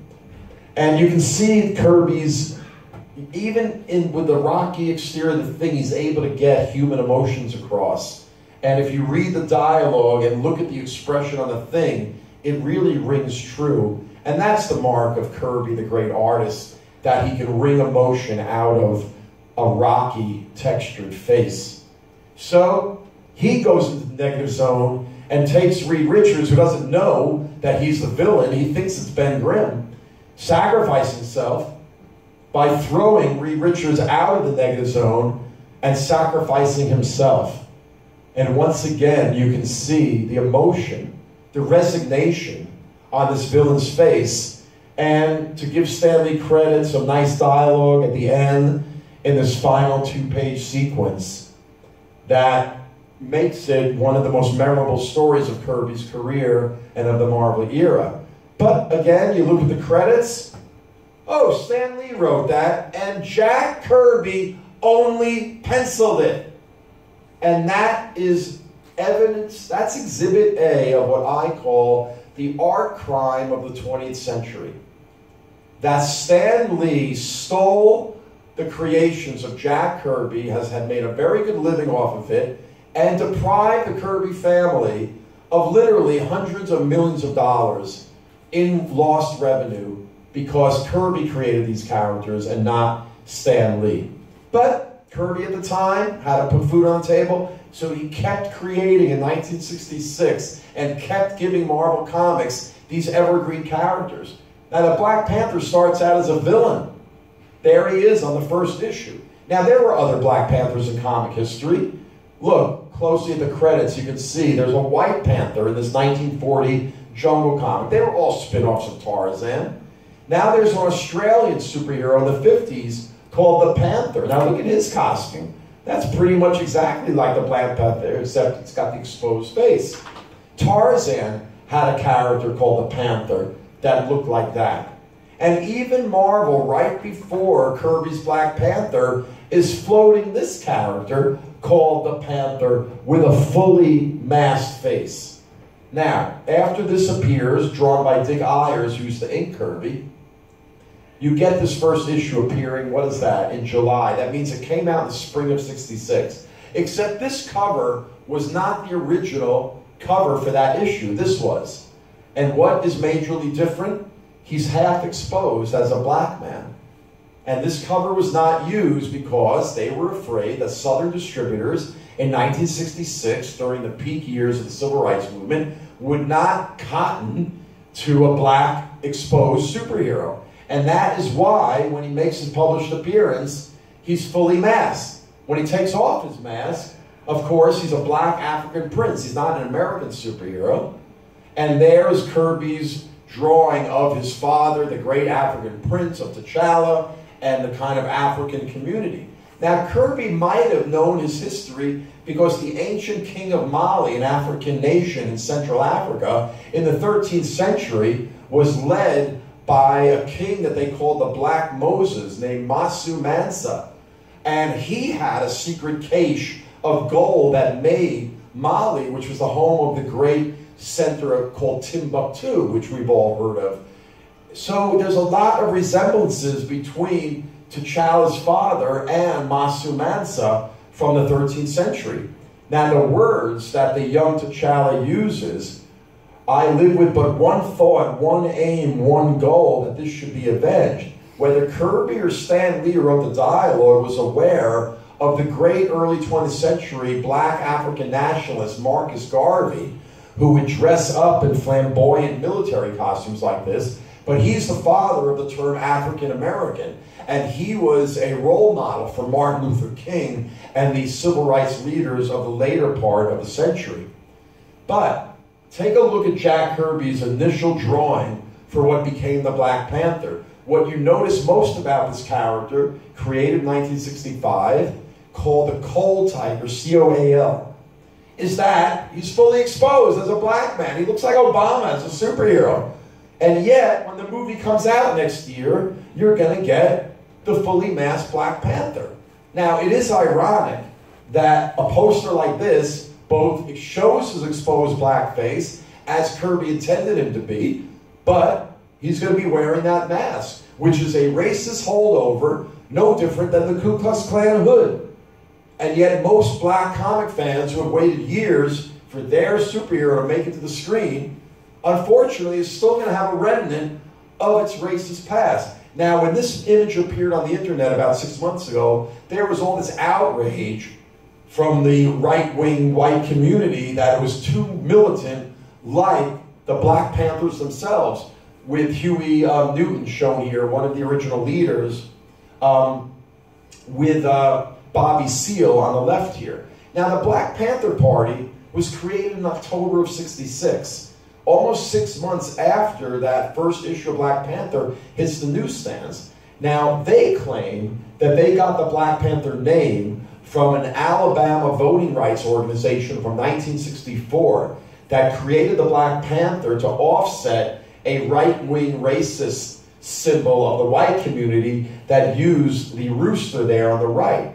But that Alabama voting organization got it from, and here's the button for the Black Panther Party, but they got the Black Panther from Clark Atlanta University, whose sports team was known as the Black Panthers. Now, they went from Clark Atlanta University, here's their more modern version of their logo, but they still call themselves the Panthers, not the Black Panthers. But I've got to believe that this issue coming out 6 months before, and I'm sure those Black Panther guys were reading Marvel Comics like everybody else was, and I've got to believe that they took the name the Black Panther from Jack Kirby, but we will never know for sure. So later on in the run of Fantastic Four, Kirby delivers more creations that would become evergreens in the Marvel Universe. Him becomes the character of Warlock in the hands of the great Gil Kane in 1969, and then in the 1970s by the great Jim Starlin, becomes one of Marvel's key characters. You look at Ego, the Living Planet, in Kirby's photo collage technique, one of the great Marvel characters. And then in '68, he probably delivers his last great work for Marvel, even though he stayed on for another 2 years. Nothing in '69 and '70, his last 2 years of Marvel, could compete or compares with anything he created in those early years. But in this last annual in '68, he gives us one of the last great villains, Annihilus. He still gives us some great art, some great Kirby collages here, some great full pages. It also gives us the birth of Franklin Richards. But his last great creation, the Silver Surfer, shown here in 1968. And by the way, this is a perfect illustration of what made Kirby's Marvel work so different from what was happening at DC at the time. Kirby's greatest work comes at you. If most comic book artists thought of the comic book picture plane as a two-dimensional flat plane, like an XY axis, Kirby gave us the Z axis coming at you three-dimensionally. Great DC artists like Infantino, everything was on the XY axis. Nothing is coming at you. Whereas with Kirby, you do. Now, the final indignity in Marvel was that Stan Lee, when they decided to give the Silver Surfer his own title, gave the character to John Buscema, who is one of the great Marvel Comics artists that came in Kirby's way. And at the time, Buscema was doing some of his career best superhero work over on the Avengers and co-creating the character of the Vision shown there. And some of his issues of the Silver Surfer in 1968 and 69 are well loved by many Marvel aficionados, and there's still an ongoing debate which is the better Silver Surfer. The more leaner, trimmer John Buscema version, which Stan Lee used as a platform in the late 60s to talk about all the woes of the world. But a lot of people who were fans of Kirby's Silver Surfer did not like this kind of bemoaning our fate, weepy Silver Surfer. We like the Jack Kirby, the more muscular, the bulkier Silver Surfer. But it's really the Buscema version that kind of won out. When they finally made the movie in '08, it was really the leaner John Buscema version. When Joe Satriani did his record album 10 or 20 years ago, that's the John Buscema version pretty much. Even Galactus got a record album. Look at this one, right? And that's based on one of his great Galactus images that you see here. So here's the final issue of the Silver Surfer in 1970. Just as Kirby is leaving Marvel, and Herb Trim, the Hulk artist, draws the cover because without knowing that Kirby was going to leave Marvel, Marvel was planning on handing the series over to Herb Trim.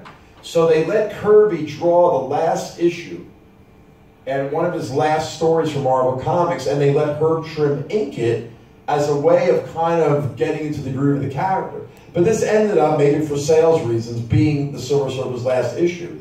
But it's mostly known for the final image that really is a kind of stand-in for Kirby himself and the anger he felt at Marvel Comics for not only having his creations being attributed to Stan Lee, but seeing all the merchandising and none of the money that was supposedly, according to a verbal commitment made by Martin Goodman, supposed to go to Marvel. Look at he got to do the Inhumans at the very end, but his very last panel is this very pregnant image of Black Bolt declaring war. And like I said, Kirby knew about war. In fact, one of his last epics at Thor was the Mangog epic. And why does this tie in with Kirby's war experiences? Well, Mangog is a conflation of the two biblical evil warrior gods, Gog and Magog. And according to apocryphal biblical stories, at the end of the age, Ragnarok, or in this case Armageddon, in Judeo-Christian terms, you've got the armies of Gog and Magog are going to meet in the Holy Land and fight Armageddon.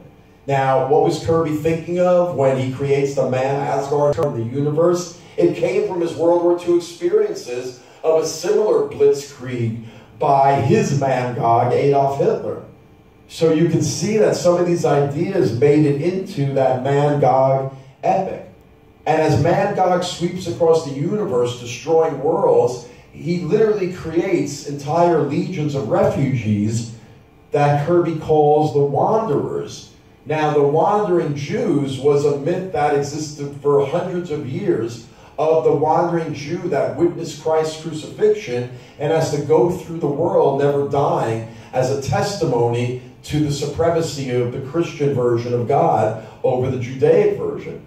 And the wandering Jews then became known as the Jewish refugees following World War II, who were let loose on the world, and eventually most went to the new state of Israel. But Kirby got all these ideas in his Ragnarok story. That was the conclusion of this Mangog epic. And if you look at one of his Tales of Asgard stories, Aftermath, about the destruction and the end of the gods, which comes from Norse mythology, and then you look at this full page, splash page, which was the very first page of the new epics that Kirby would bring to DC Comics in the 1970s, with 4 titles, the flagship one being The New Gods. So here's Carmine Infantino, former artist at DC Comics, and now in the late 60s, the editor and publisher. And there he is with his old friend Jack Kirby. By the way, that's Mark Evanier, who is now Kirby's biographer and worked closely with Kirby. And it was a big feat to get Kirby to come over to DC Comics. In pop culture terms, it was like the Beatles breaking up when Kirby left Marvel. My brother was a Marvel Kirby fan, and it broke his heart when Kirby left Marvel, and he stopped reading comics and never returned. And he was the biggest Marvel Kirby devotee. I dedicate my book to him. But the point is that is the effect, to the point where Infantino was creating house ads announcing Kirby coming to Marvel Comics. And here was the very first thing we saw. And what the? Jimmy Olsen? Now remember, this was a time where there was very little advanced comic book news. We didn't know what was happening. We just heard a rumor in the comic book letters pages that Kirby was coming to DC Comics. So here is an issue of Jimmy Olsen, drawn by the great DC Superman artist Curt Swan. And the very next issue, this is what we get.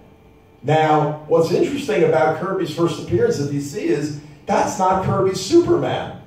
Look at the pencil drawing that emerged years later. That was supposed to be the original cover.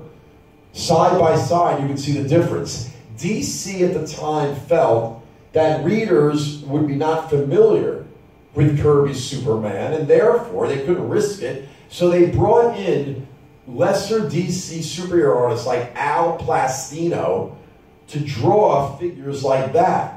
I, for one, find it horrible, because when you look at great Kirby pencils of his Jimmy Olsen work, and then you see them inked with new faces by Murphy Anderson, I mean, it's horrible, and it's the desecration of a master's work. It pulls you right out of the story. Pencils, and then Murphy Anderson. Now, I love Murphy Anderson. It has nothing to do with Murphy Anderson. He was just a soldier being told what to do. But no matter how great Kirby's concepts were in his DC work, whenever you saw Superman, it was drawn by Al Plastino. I mean, look at this incredible Kirby techno collage, but totally ruined by a Murphy Anderson face. Now, there are fans who think it's okay. Kirby was so great, the story is great, but I, for one, cannot even read these stories because I can't get over the fact that DC had the balls, in a negative way, to desecrate Kirby's work, all under the Nuremberg defense of, well, our corporate masters told us what to do. Licensing said we can't have that image. I find it hard to believe that we knew about artists as kids. That's why we were reading comics. You know? What do you think? We were such idiots that we wouldn't know that these faces weren't Kirby, but that was the contempt and the disrespect that the very editors and publishers of DC Comics had for its own audience, that we were idiots who couldn't tell the difference. So no matter how great Kirby's Jimmy Olsen work was, like this photo collage, I cannot read that story because of just that one face on Superman's body there. And to me, it's a desecration of a master's work on the proportional equal to the tutus they painted on Michelangelo's Last Judgment after he died. And then, I don't know, 50 years later, they took him off. But can you imagine all of his naked bodies at one time were painted over with little tutus, they were called. But there was some great art in Jimmy Olsen when it wasn't being, you know, totally compromised. Right? And Kirby used Jimmy Olsen to bring back some characters from the 1940s, like the Guardian. Here's a Kirby self-portrait in the DC work talking about how he's loving what he's doing and he's being able to bring back some of these great creations from his past. There's a picture of Kirby at about the time with his presentation piece for Orion of the New Gods, the flagship character shown there on the first cover. And here on the splash page. And there is what was called New Genesis, the home of the gods, which, again, you can pretty much see precedence for all of his New Gods work in his Marvel work, because New Genesis was very much like Asgard, where the New Gods were the good guys, frolicked and gambled. There were other characters like Light Ray, shown here in this pinup page. There was Metron, who was a kind of a quasi-hero villain. Anybody watching Supergirl? Because right now, there's a Metron knockoff character. They don't call him Metron, he's the thinker or something. But he's basically Metron, floating around in a high-tech Kirby chair. Which Kirby, again, had done a villain called MODOK over in Marvel Comics. Then Kirby does the Black Racer. Now, this is either a laughable concept, or some people think it's very cool, but he took a black superhero and put him on skis and called him the Black Racer. Of course, it's a knockoff of the Silver Surfer, right? Now, some people love the Black Racer and think it's cool. You know, I run a Kirby Facebook group. We still can't get a consensus on whether the Black Racer is cool. Then there's the Bug, one of the B characters in the New Gods. But recently, Michael Allred just started a new series with the Bug. So New Genesis was half of the other story in the New Gods, which was about the evil side of things, and that was the world of Apocalypse, which was Kirby's reworking of the word apocalypse. And remember we told you about the Star Wars comparison? When you look at this version of Apocalypse, I mean, come on. Is that not the Death Star? Of course it's the Death Star. And when you look at the main villain, the Doctor Doom of the New Gods, known as Darkseid, he's another offshoot of this guy, right? Although Kirby always claimed in interviews that his inspiration for Darkseid was this guy, Richard Nixon, who was the villain of the 1960s to those of us who cared about life, liberty, and their pursuit of happiness. Don't get me started on Richard Nixon, but you look at all the Star Wars comparisons, and I mean, they're plentiful. First of all, you know, this is stuff you find again on the internet based on the classic Kirby FF character. You find stuff like this, where Darkseid is the father of Orion in the same way that Darth Vader is the father of Luke Skywalker. And then even Orion, when you take off his mask, he is actually the son and God has those evil qualities. But thanks to the Kirby creation, the Mother Box, he's able to restore his appearance to that of the good part of him. That's not evil. And this Mother Box that Kirby comes up with is a kind of all-in-one everything machine. Well, what is that if not our iPhone of today? And then you have this guy representing the Force. Well, Kirby has Highfather representing the Source. And he's got the hand that writes on the wall, right? The Unifriend. Well, the biblical story of the writing on the wall was the son of Nebuchadnezzar, who was a king over the Jews, and he basically, the Jews are in exile in Babylon, and all of a sudden, in the middle of everything, a mysterious hand writes on the wall that if he doesn't repent and love God, he will be brought down. And that very evening, this king dies because he doesn't repent and honor God. So that enters its way into Kirby's Fourth World Series, as it was called. Then you have villains like this from Star Wars, and you have Desaad in the New Gods. You have Steppenwolf, one of the Kirby villains, that's now going to be in the new Justice League movie in a completely different design, of course.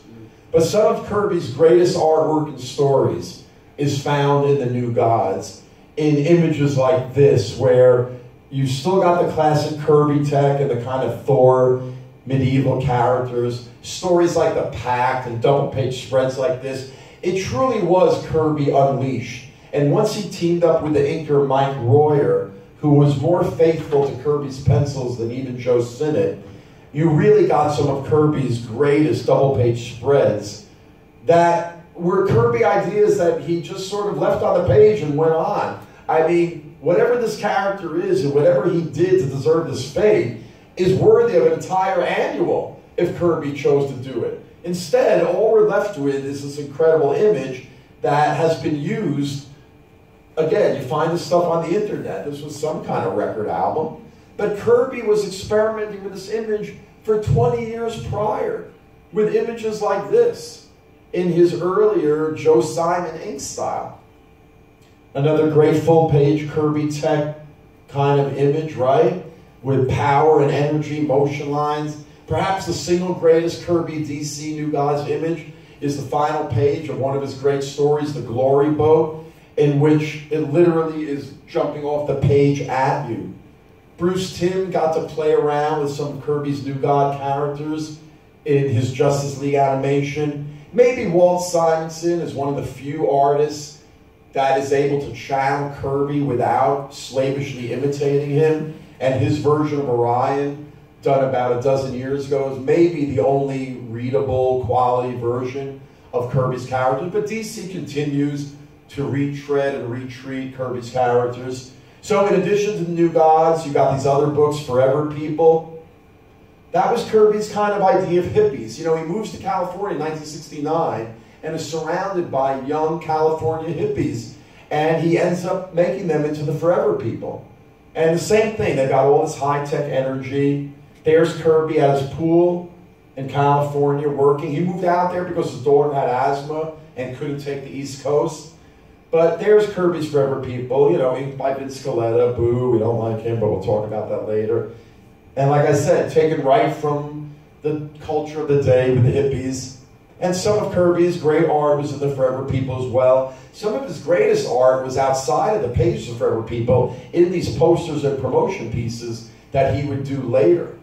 The third book, Mr. Miracle, the Super Escape Artist, his original presentation piece that Kirby did in 1966 when he was at Marvel, secretly behind Stan Lee and Martin Goodman's back. He got Don Heck to ink it and color it. And you can see that his early color schemes for Mr. Miracle, I mean, I call that drab green and piss yellow, sorry. And then in the first issue, he's experimenting with purple and green and yellow before he kind of resolved it into the red and yellow that we know of Mr. Miracle. Now, he based Mr. Miracle actually on Jim Steranko, who shown here in 1970, but in his earlier days, 10 years prior, was actually an escape artist. And once he befriended Steranko in the late 60s, Steranko ended up kind of being influenced by him to do Mr. Miracle. And just like in the other Fourth World books, there's some really incredible artwork in Mr. Miracle. You've got the introduction of one of his great female characters, Big Barda. Now, you got to be a really good artist to draw a big woman and still make her kind of sexy versus a big, ugly woman. But Kirby based Big Barda on the singer and entertainer Lainie Kazan, who is definitely a plus-size model, to put it nicely. And there's the last issue of Mr. Miracle in 1973. It was the longest running of the Fourth World titles. Infantino and DC canceled the whole line in 1972 after only a year and a half, claiming low sales. Yeah, oh no, not him. That him was not Darkseid, it was Infantino. And I'll never forget, I asked Infantino before he passed away when I interviewed him, tell me how much money the Kirby books were losing that you felt you had to cancel the King of Comics magnum opus. Now, I was expecting him to tell me thousands of dollars a month. Now remember, this is $1972. He tells me each of the 4 books was losing $500 a month. Now, after I pulled my jaw up off the floor, even at $1972, I told Infantino, Carmine, there were fans who would have paid DC $500 a month to keep those books going. So it tells me, with my conspiracy mind, that I believe, and I'm probably the only one who believes this, I believe DC brought Kirby in intentionally to fail. I believe they wanted to punish him for beating them single-handedly in the 60s. And if you don't think corporations can act, you know, venously like they did, then you don't know the history of American corporations. Because they can and they have. And I believe they were willing to accept a certain amount of financial loss in order to punish Kirby. And I believe that Kirby was never the same after that. I'll show you some of his later works after the Fourth World, with the exception of some asterisks here and there. I believe they succeeded. I believe Kirby's soul and heart was decapitated along with the Fourth World. And the last 22 years of his life was a slow decline. And I put that blame all on DC and Infantino for literally decapitating a master in his prime on his magnum opus. So DC has done Mr. Miracle and all the Fourth World characters after Kirby. This is the great Marshall Rogers, who, you know, dearly beloved of Departed. In the 90s, they did another version of Mr. Miracle. This is in the aughts, as we call them. Lately, there's been a new version of Mr. Miracle that's getting all the rage now. Everybody's talking about how great this new version is. I bought the first couple issues. I haven't read them yet. But look at this thing I found on the internet. This picture, very rare, of Kirby and Infantino together. And Gary Groth, the editor of the Comics Journal, very respected trade history magazine. And look at what Kirby answers. The most creatively rewarding period was when he had to think about it. For a year and a half, he gets to do what he wants to after years and years in the trenches, giving his creations to other people, only to have them prematurely discontinued. So Kirby at DC in the early 70s, he's trying everything. Different formats, different concepts. This house ad appears. And we're like, again, as fans, we're like, what the hell is this? Kirby doing a thing about gangsters? Well, that's because a year before, the novel The Godfather was a big success. So all of a sudden, this bizarre magazine-sized issue appears in like 1971, I think. And we didn't know what to make of it. It wasn't really a comic book. It wasn't a magazine. The stories inside were in this weird blue duotone, inked by Coletta, which we already didn't like. But the blue duotone didn't help. But, you know, they were Kirby crime stories. Because remember, the guy could draw any genre. Then this magazine comes out, Spirit World, which is a combination of Neil Adams and Kirby and those bizarre eyes. I don't know who did those. But also stories of the spirit world with Kirby Mysterioso artwork, but again with a horrible blue duotone. But again, this was very much like one of the genres that he created with Joe Simon, Black Magic comics. So Kirby loved black magic and mysteriousness. So after the Fourth World gets discontinued, he comes up with his next creation for DC. He does The Demon. There's the first issue in 1972. Now, where does he get the Demon from? You got to go back to Prince Valiant, that him and his entire generation would drool over pages like this. Anyway, this one sequence, Prince Valiant gets a chicken skin and disguises himself as this character. And, I mean, come on, that's basically the Demon. So, while the Demon had some great artwork, and if fans of the Demon think the story, it lasted about 18 issues, but this is the beginning of Kirby's, what I call his derivative works of his post-Fourth World career, where there might have been some great stuff, but in the end, to me, it just felt derivative. But a lot of people love the Demon, Bruce Timm among them. Whenever he has a chance, he gets the Demon in there. And there is Kirby drawing another one of his post-Fourth World characters, reading the issue of the Demon, and that happens to be Kamandi, the last boy on Earth. Now, another derivative work, because when you look at this in the splash page, what do you think of when you see that image?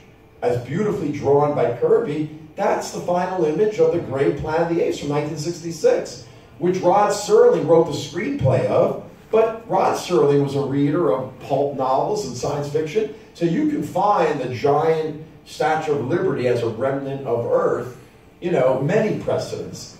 But if you came of age with Kamandi in the early 70s and you love the whole world Kirby created, then this is your great Kirby period. I happen to find a little too derivative, you know, all of the animals were like human, just like Planet of the Apes. But there was some incredible artwork, again, inked by Mike Royer, who many believe is Kirby's faithful inker. And Kamandi has become an evergreen property, just like all the Kirby properties, that DC continues to recycle over and over again.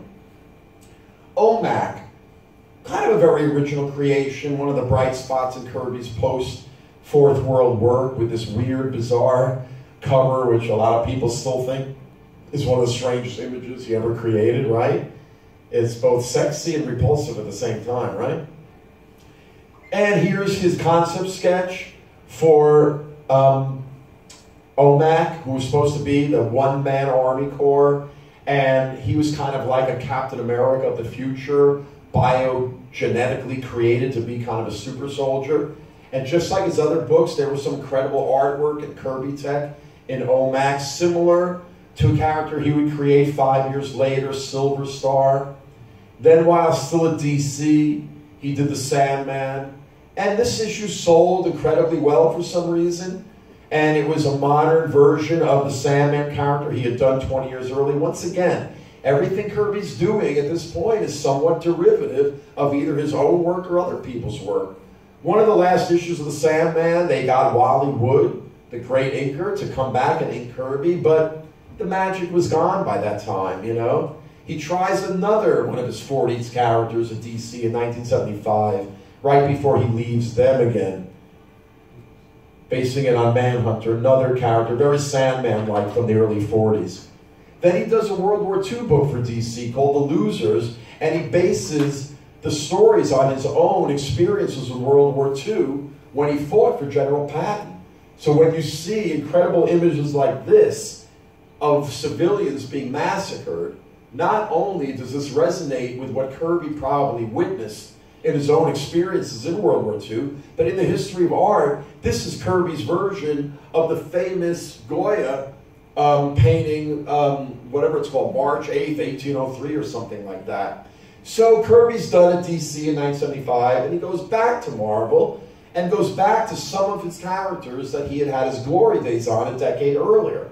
Well, we're still, you know, the jury's still out on this version of Captain America. He inaugurates it, he gets to write and edit and draw, and, you know, he does this whole thing about the mad bomb that makes Americans kind of crazy. Some of the art's good, but, you know, later Kirby starts to get a little wonky.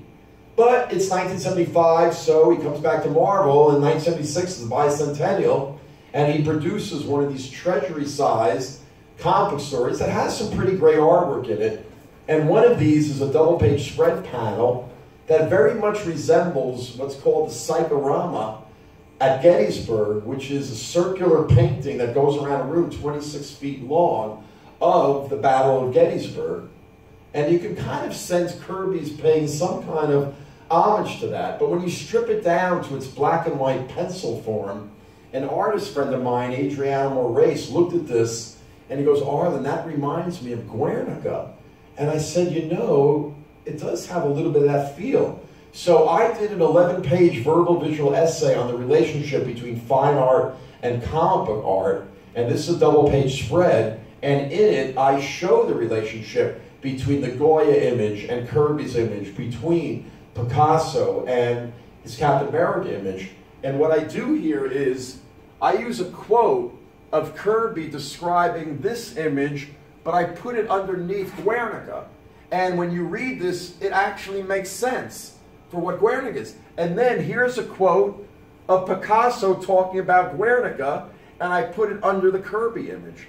And I do the same thing with the Goya and the Kirby image to get across my point that Kirby's art, again, is not fine art is not better than comics, but that the great comic artists like Jack Kirby have used the same themes.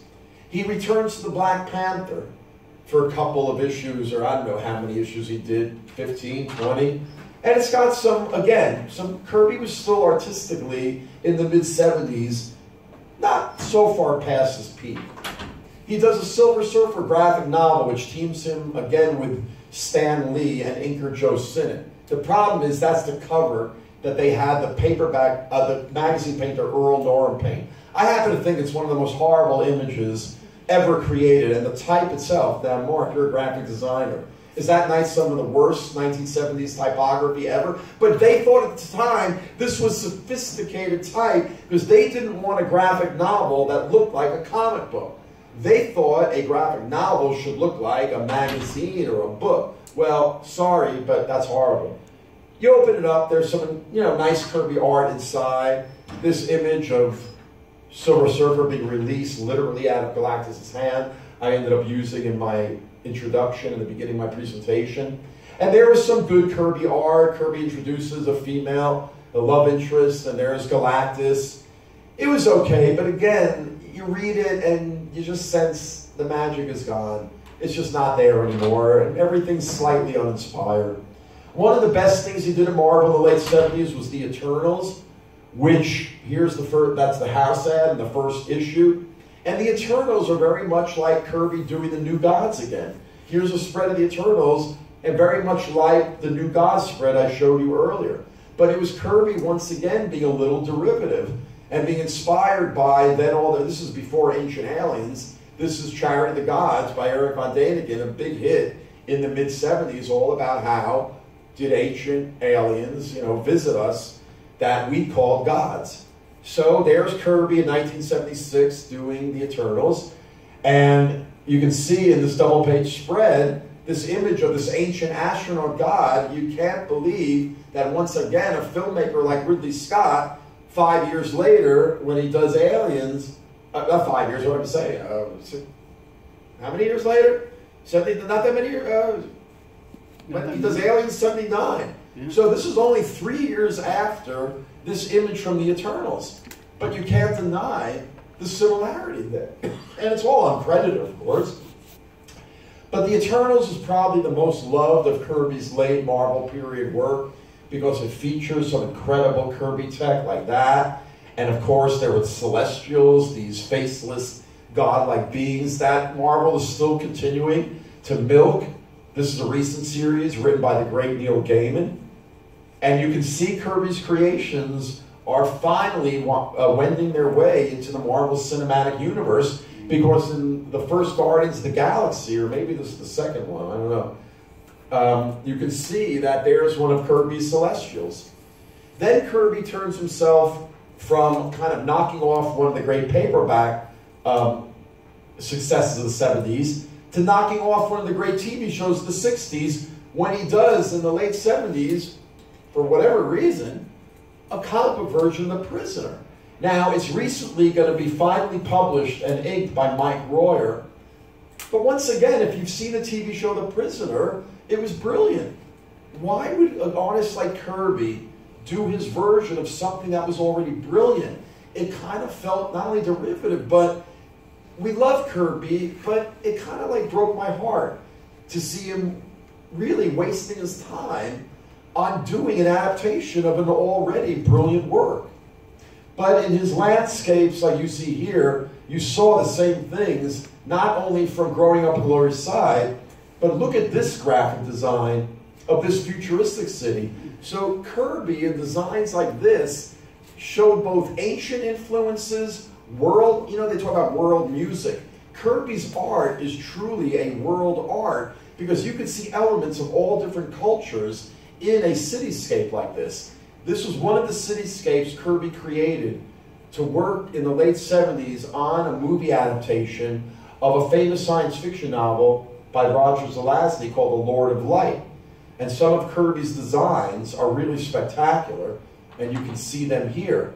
So the movie didn't work out, so then they decided to take these designs and come up with a science fiction theme park that they called Science City. This is an actual article from 1979 or 78. And here's Kirby's design for Science Fiction City based on all those designs for the movie of Lord of Light. Now Kirby, for years, look at this Thor double-page spread, was always doing space cities. So it wasn't that much of a leap for him to go from here to those designs for Lord of Light. And once again, the Royal Chambers of Brahma. It's Kirby incorporating world architecture and motifs into these designs for Lord of Light. Heavy Metal magazine recently reprinted them all in bright psychedelic colors. Well, eventually these designs, which are laying in limbo, were used to be this fake movie that the CIA used in Iran in 1979 to help get the hostages out, because they needed designs of what would look like a movie, and the CIA guy happened to know the movie guy that Kirby had worked with on Lord of Light, and that's why when Ben Affleck makes Argo, it was all about Kirby's work, and yet, for whatever reason, we don't know for sure, Kirby's work doesn't wind up in the movie. They have knockoff artwork.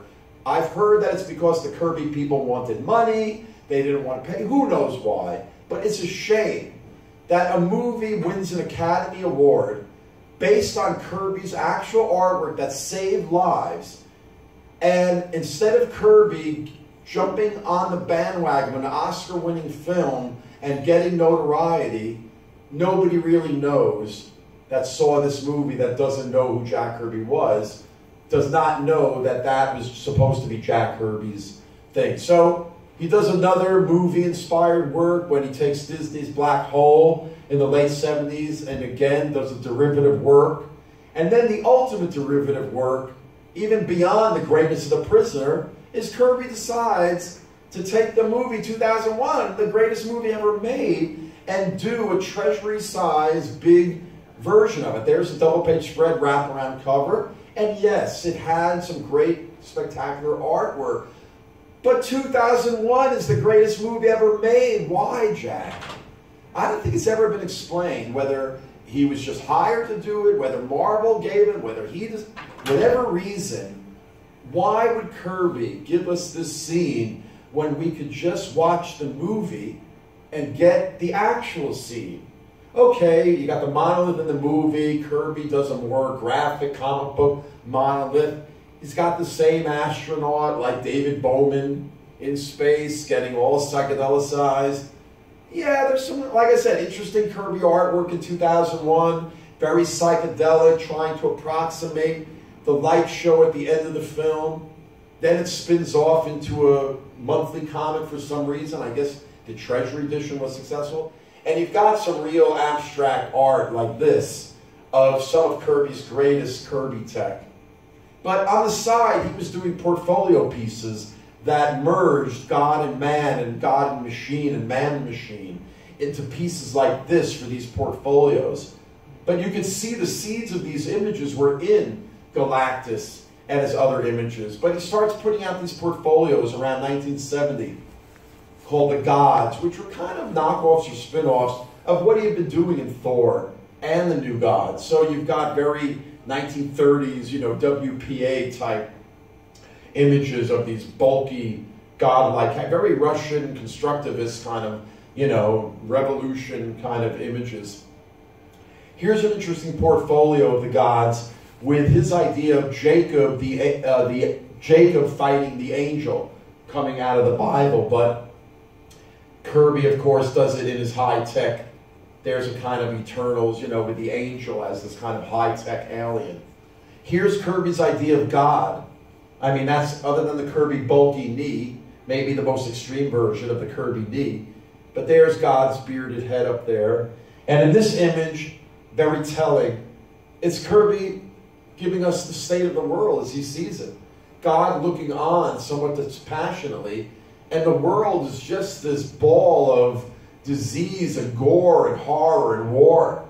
Look at God in this panel, actually turning his back on the human race, which is angry at him for turning his back. But that's Kirby's worldview, very different from the Michelangelo worldview that you see I parallel in that great Kirby self-portrait.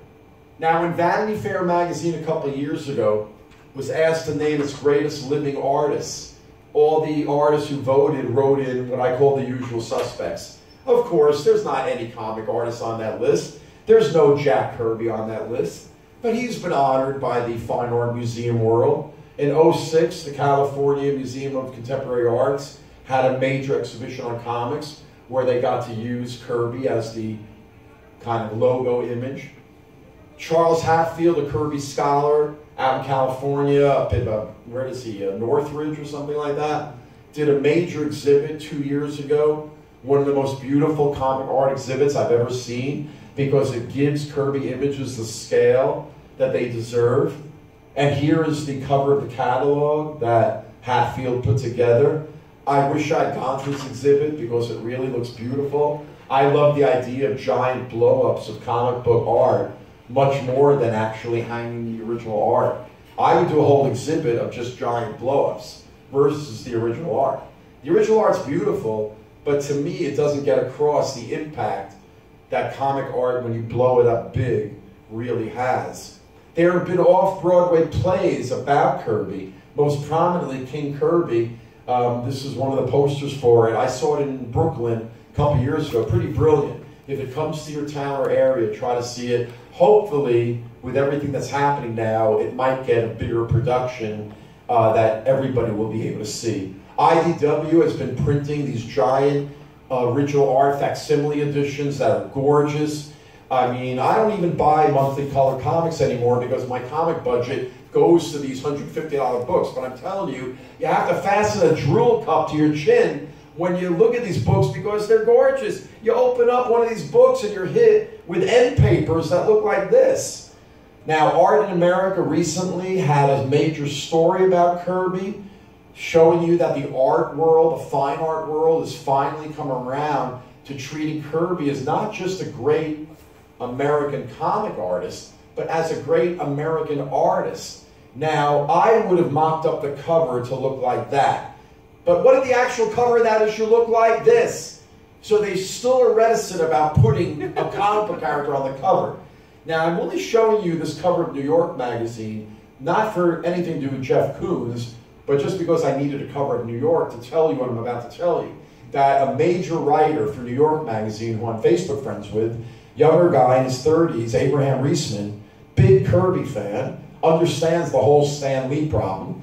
He's writing a major article about Jack Kirby for this magazine. It'll come out sometime, I guess, next year. That might be the game changer, like in the history of art, many great essays by art critics have done. It will place Kirby as exactly what I said, the great American artist. And I was fortunate enough, because he knew me and the projects I've done with Kirby, to be interviewed by him for this article. Now, whatever I said to him in that hour and a half may end up in the article, may not. But boy, did I get to lay out in bullet points everything that I felt was most important that he should get in this article. And one of the major points was, you cannot let Stan Lee off the hook. He has committed what I call the art crime of the 20th century. Whether that makes in the article or not, we won't know. But one thing we do know is that the work of Jack Kirby will survive, and his name will survive, whether it's in outdoor murals painted by fans like this one in Italy, or whether it's creations of his that are now appearing in movies, whether it's cosplay that you find on the internet like this, or whether it's the books that DC and Marvel are reprinting of Kirby's work that show us that Kirby's universes that he gave us will continue for a generation. So ladies and gentlemen, thank you for being patient and sticking it out for my centennial lecture on Jack Kirby. I did a few final interviews just to show you. Thank you very much. I run a Facebook group, Kirby and Company. If you go to my website, you'll see that you can get my Silver Age book there. If you don't want to get it from me now, I'm just trying to save you postage. I've done some major projects with Kirby. This was the brochure design I'll show you at my table for a recent lecture in New York City that kind of gathers many of my past Kirby projects.